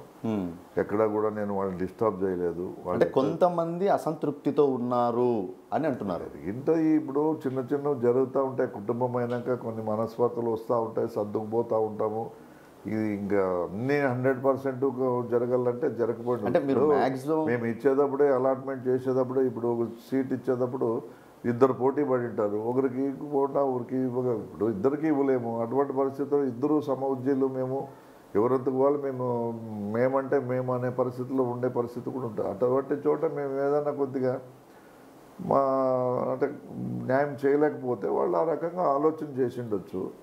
సో గుర్తించలేదు మమ్మల్ని అని, అంతే తప్ప నాకు తెలిసి పర్టికులర్గా వీళ్ళని తగ్గియాలా లేకపోతే వీళ్ళని పెంచాలా అనే ఆలోచన అయితే నాకు ఎప్పుడు అలాగే కనిపించేది. కానీ ప్రతి ఒక్కరిని కలుపుకొని పోతున్నారు, ఇదైతే వాస్తవం కనిపిస్తున్నాయి. కానీ మీకు దగ్గరగా ఉన్న వాళ్ళని పట్టించుకోవడం లేదనేది కూడా వాళ్ళకు ఓట్ బ్యాంక్ కూడా ఉంది, చాలా వరకు ఉంది. మేము ముఖ్యంగా సేవ చేస్తున్నాము కదా, పార్టీ కోసమే ఉన్నాము కదా, వెంకటరామరెడ్డి అన్న కోసమే మేము ఉన్నాము కదా, పక్కన కూడా పోలేదు కదా, మమ్మల్ని గుర్తించడం లేదు. కొంతమంది వ్యక్తులు అసంతృప్తి, బీసీలకు సంబంధించిన వ్యక్తులు. చెప్పిండే ప్రశ్న అయితే మాకు అర్థమవుతా ఉంది. అడిగిండే ప్రశ్న గుర్తించడం లేదనే దానికి ఆస్కారమే లేదు ఇక్కడ. గుర్తించినప్పటికీ అవకాశం లేక కొంత ఒకవేళ నెక్స్ట్ ఏదైనా అవకాశం వస్తే చూద్దామనే పరిస్థితుల్లో వాళ్ళని తడిపి పెట్టింటాం. నీకు తెలుసు అందరికీ ఇవ్వలేము. ఆ రకంగా వాళ్ళు ఏమైనా మాకు పట్టించుకోలేదనే ఫీలింగ్ ఉండొచ్చు. ఒకవేళ నా వెనకలు నడిచినారు. నేను ఈరోజు చెప్తాను, నా వెనకల కష్టకాలంలో నేను వాళ్ళకి ఇదే చెప్తా ఉన్నాను. ఇప్పుడు ఆలోచన సరళి ప్రభుత్వ పరిపాలన విధానం కంప్లీట్గా చేంజ్ అయిపోయింది. గతంలో అట్ట కాదు. అవును. ఈ కార్యకర్తలకు ఎక్కువ ప్రిఫరెన్స్ ఉండేది, కార్యకర్తల ద్వారా ప్రతి ఒక్కటి జరిగేది. ఇప్పుడు ఆ పరిస్థితి లేదు. మనము ఒక స్కూల్ సీటు కూడా ఇప్పియాలంటే జగన్మోహన్ రెడ్డి గారు మెరిట్ ద్వారానే రావాలా. కస్తూరిబా స్కూల్స్ కానీ ఇటువంటి స్కూల్స్ వీళ్ళు వచ్చి ఏమంటారంటే మాకు సీట్ కావాలంటారు. అది లేదు ఆయన, అది మెరిట్ ద్వారానే వస్తుంది. మా చేతిలో నేమ్ లేదు. గతంలో ఆ పరిస్థితి లేదు. ఎవరు ఎమ్మెల్యే ఎవరికి చెప్తే వాళ్ళకి వచ్చేవారు. ఆ ప్రభుత్వంలో ఇట్లుండే సంతకం చేసి పంపిస్తే అయిపోతుండే. ఇప్పుడు కాదు, ఆ పరిస్థితి లేదు. సో వాళ్ళు ఒక ఎమ్మెల్యేగా ఉండి నువ్వు చేయలేకపోతున్నావు అనే అసంతృప్తి కూడా వాళ్ళు ఉండొచ్చు, పట్టించుకోలేదు అనే అసంతృప్తి కూడా ఉండొచ్చు. మేము ఎన్నిసార్లు చెప్పినా అది కొంతమందికి అర్థం కావచ్చు, కొంతమంది అర్థం పోవచ్చు. కొంతమంది మొండిగా ఉండేవాళ్ళు ఉంటారు, మేము చేసినా మాకు చేయాలనే ఆలోచన తప్ప దాంట్లో ఉండే కష్ట సుఖాలు వాళ్ళకి అర్థం కాకపోవచ్చు. ఆ రకంగా కూడా కొంతమంది ఆ ఫీలింగ్ లేక మీరు అన్న ఫీలింగ్ లేక పోయిండొచ్చు. నేనైతే నాకు తెలిసి వ్యక్తిగతంగా డైరెక్ట్గా ఎవరికి అన్యాయం అయితే చేయలేదు. ఇంకోటి ఎమ్మెల్యే గారు, నేను సూటిగా ఒక ప్రశ్న. కొంతమంది బీసీలు మా ఛానల్కు చెప్పినది ఏంటంటే, మీరు వెంకట్రామరెడ్డి గారిని ఇంటర్వ్యూ చేస్తున్నారు కదా, ఒక మాట మా నుంచి అడగండి. బీసీలకు ఉన్నతంగా ఆయనకే ఓటేస్తాం, ఆయన్నే గెలిపిస్తాం ఉన్నతంగా. ఎందుకంటే బీసీగా మేము ఉన్నాం ఇక్కడ, ఆయన్ని అభిమానిస్తున్నాం, ఆయనకే ఓటేస్తాం, గెలిపించుకుంటాం. ఆయన ఇంకా ఉన్నతంగా అభివృద్ధి చెందే విధంగా మాకు ఏం చేస్తారు గెలిచిన తర్వాత అని అడుగుతున్నారు. ఒక సమాధానం చెప్పండి. ప్రజలు మొత్తం చూస్తున్నారు ఇది ఇంటర్వ్యూ. ఓటు వేసిన ప్రతి ఒక్కరు కూడా మా కుటుంబ వ్యక్తులుగా మనం తీసుకోవాలి. ప్రత్యేకంగా వీళ్ళకు వాళ్ళకు అనే దానికంటే అప్పుడున్న పరిస్థితులను బట్టి. ఇప్పుడు రిజర్వేషన్స్ మా ప్రభుత్వంలో బాగా జగన్మోహన్ రెడ్డి గారే దాన్ని బాగా సామాజిక న్యాయం చేయాలనే ఆలోచనతో ఆయన ముందుకు పోతూ ఉన్నారు. భవిష్యత్తులో కూడా నాకు తెలిసి బీసీలకు పెద్దపీట వేసే విధంగా ప్రభుత్వ పరిపాలనా విధానం ఉంటుందని మాత్రం నేను అనుకుంటా ఉన్నాను. ఖచ్చితంగా జరిగి తీరుతుంది. కాబట్టి నేను దాని విషయంలో నేనేదో చెప్పేసి ఇప్పుడు ఏదో నేను ఓట్ల కోసం అడిగినట్టు, నేనేదో ఓట్ల కోసం చెప్పినట్టు కాకోకుండా వాళ్ళకి ఎప్పుడూ ఉంటుంది రిఫరెన్స్ అనేది, వాళ్ళకి ఎప్పుడూ ఉంటుంది మా ప్రభుత్వంలో. అందుకే మేము చెప్తాను, ఈ మధ్యకాలంలోనూ వైఎస్ఆర్సీపీ పార్టీ వచ్చిన తర్వాత మా పార్టీ ఎక్కువ ఓన్ అంటే బీసీలను ఓన్ చేసుకునే పార్టీగా గుర్తింపు తెచ్చుకునే పార్టీ మా పార్టీ. అవును, మీ సీఎం జగన్ గారు పదే చెప్తా ఉంటారు, 50% మేము బీసీలకే కేటాయించాము, ఇప్పుడు నెక్స్ట్ వెళ్తున్న ఎలక్షన్స్లో అభ్యర్థుల్ని నేను 50% బీసీలకే ఇచ్చానంటారు. ఎంతవరకు వాస్తవం అది? ఇచ్చినాడు కదా, ప్రాక్టికల్ ఇచ్చి చూసినాడు కదా, చేసి చూపించినాడు కాబట్టి ఆయన చెప్తా ఉన్నాడు. మొన్న కూడా 40 సీట్ల వరకు ఇచ్చినాడు బీసీలకి. సో ఎంపీలు కూడా బాగా ఇచ్చినాడు. సో మెజారిటీ సీట్స్ వాళ్ళకే ఇవ్వడం జరిగింది. ఆయన కాన్సెప్ట్ అంతా ఒకటే, అంటే వీళ్ళని బీసీ సామాజిక వర్గాన్ని లైమ్ లైట్లోకి తీసుకురావాలా, అప్పుడే రాష్ట్ర అభివృద్ధి జరుగుతుంది, ప్రజల్లో చైతన్యం పెరిగిపోతుంది. సో అనే ఆలోచనతో ముందుకు అడుగులు వేస్తూ ఉన్నాడు. కాబట్టి ఆయన ఎప్పుడు కూడా బీసీ, ఎస్సీ, ఎస్టీ, మైనార్టీ సోదరులు కానీ వీళ్ళకే ఎక్కువ ప్రాధాన్యత ఇస్తూ ముందుకు పోతూ ఉన్నాడు ఆయన. మనం చూసినాం చాలా సందర్భాలు, ఈవెన్ మీటింగ్స్లో కూడా ఆయన ఎప్పుడు అదే చెప్తూ ఉంటాడు, బీసీ, ఎస్సీ, ఎస్టీ, మైనార్టీల గురించి ఎక్కువ చెప్తూ ఉంటాడు. సో ఆయన ఆలోచన అంతా వాళ్ళపైన దృష్టి కేంద్రీకరించినాడు. కాబట్టి భవిష్యత్తులో కూడా నాకు తెలిసి ఇంకా మేము ఈడ పర్మనెంట్ లేకపోతే వాళ్ళు పర్మనెంట్ అనేది ఏమి ఉండదు. సో అప్పుడు ఆయన బీసీ కాన్సెప్ట్ అనేది ఖచ్చితంగా ఆయన ఇంప్లిమెంట్ చేసే ప్రయత్నం చేస్తాడు కూడా. చూసినాం ఇప్పటి వరకు. గతంలో పరిస్థితికి ఇప్పుడు పరిస్థితికి ఈసారికి భిన్నంగా అవుతుంది. రేపు భవిష్యత్తులో ఇంకా ఎటువంటి నిర్ణయాలు తీసుకుంటారు మనం ఏం చేయాలి. అవును, అంటే ఆఖరిగా ఇప్పుడు ఉన్న బీసీలు ఎవరైతే ఉన్నారో మీ నియోజకవర్గంలో, మీ అభిమానులుగా, మీ కార్యకర్తలుగా అందరూ మీ వెంట నడుస్తున్నారు. ముఖ్యంగా చూస్తే మన 2 కులాలు 3 కులాలు ఉప్పర సగరులు ప్లస్ వాల్మీకులు వీళ్ళంతా ఉన్నారు. వాళ్ళకి ఏమైనా నెక్స్ట్ ఇప్పుడు ఎవరైతే పదవి పొందలేదని చిన్న డిసప్పాయింట్ అయినప్పటికీ మీ వెంటే ఉన్నారనుకోండి ప్రస్తుతానికి, నేనేమంటానంటే నెక్స్ట్ ఏమైనా వాళ్ళకి పదవులు ఇచ్చే అవకాశాలు ఉన్నాయా? ఖచ్చితంగా ఎక్కడ అవకాశం ఉంటే అక్కడ ప్రతి ఒక్కరిని అకామిడేట్ చేసే ప్రయత్నం అయితే నేను నా సాయశక్తిలో ప్రయత్నం చేస్తాను. దాంట్లో మరి చాలా ట్రాన్స్పరెంట్గా ఉంటాను. ఎక్కడ కూడా మళ్ళా అపోహలకు తాగుండదు. అవకాశం వస్తే మాత్రం ఎక్కడ అవకాశం ఉంటే అక్కడ ఖచ్చితంగా వాళ్ళని నాకు సహాయంగా తోడుగా నిలిచిన వాళ్ళని నేను ఖచ్చితంగా వాళ్ళకి వెన్నంటి ఉండి వాళ్ళకి ఖచ్చితంగా నేను వాళ్ళని ఎక్కడో చోట అకామిడేట్ చేసే ప్రయత్నం అయితే చేస్తాం. ఏదైతే వస్తుంది. ముఖ్యంగా మీ గుంతకల్ నియోజక ప్రజలకు ఒక మాట చెప్పండి ఓపెన్గా. ముఖ్యంగా బీసీలకు మీరు ఏమి హామీ ఇస్తారు, వాళ్ళకి ఏం చెప్తారు? ఇప్పుడు ఎలక్షన్స్ ఇప్పుడు దగ్గరలో ఉన్నాయి కాబట్టి వారికి మీ మనసులో ఉన్న మాట వారికి చెప్పండి. నేను ఎప్పుడు కూడా బీసీలను కాదు అంటే అందరినీ కూడా నా కుటుంబ సభ్యులుగానే చూస్తూ వచ్చినాను ఇప్పటివరకు కూడా. నాకు ఎప్పుడు వీళ్ళు బీసీలు వీళ్ళు ఓసీలు ఇంకా వాళ్ళు అది ఇదని నాకు అటువంటి ఆలోచనలు లేవు.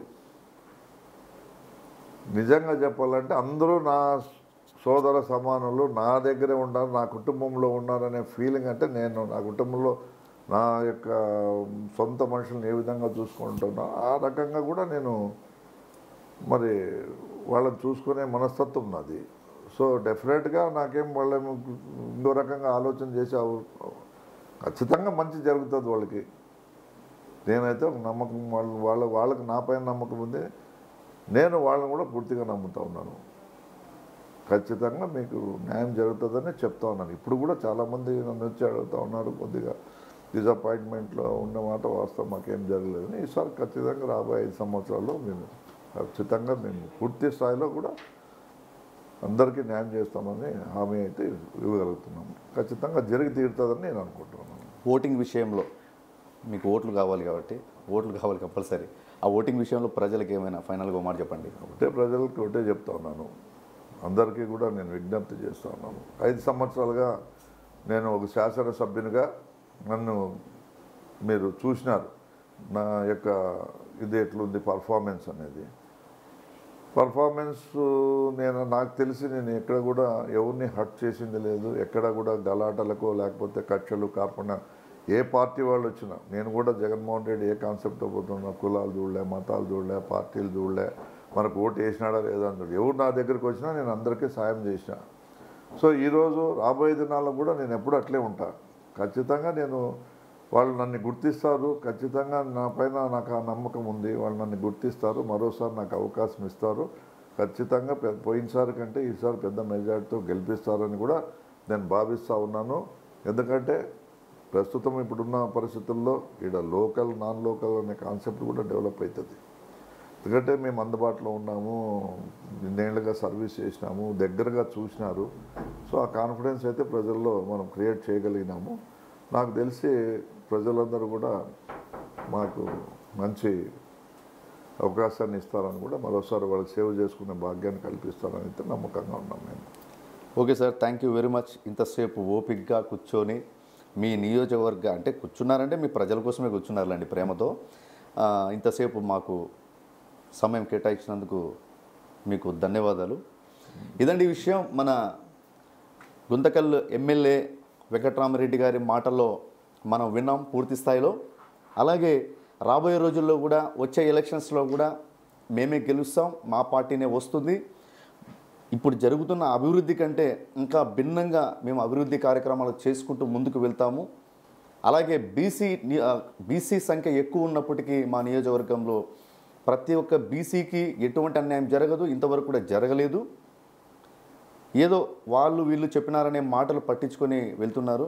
అలాగే ఏది ఉండదు. రాబోయే రోజుల్లో మరీ మేము గెలుస్తాం, ప్రతి ఒక్కరికి న్యాయం చేస్తాం, ప్రతి ఒక్కరిని మేము హక్కున చేర్చుకుంటామంటూ కూడా వారు చెప్తున్నారు.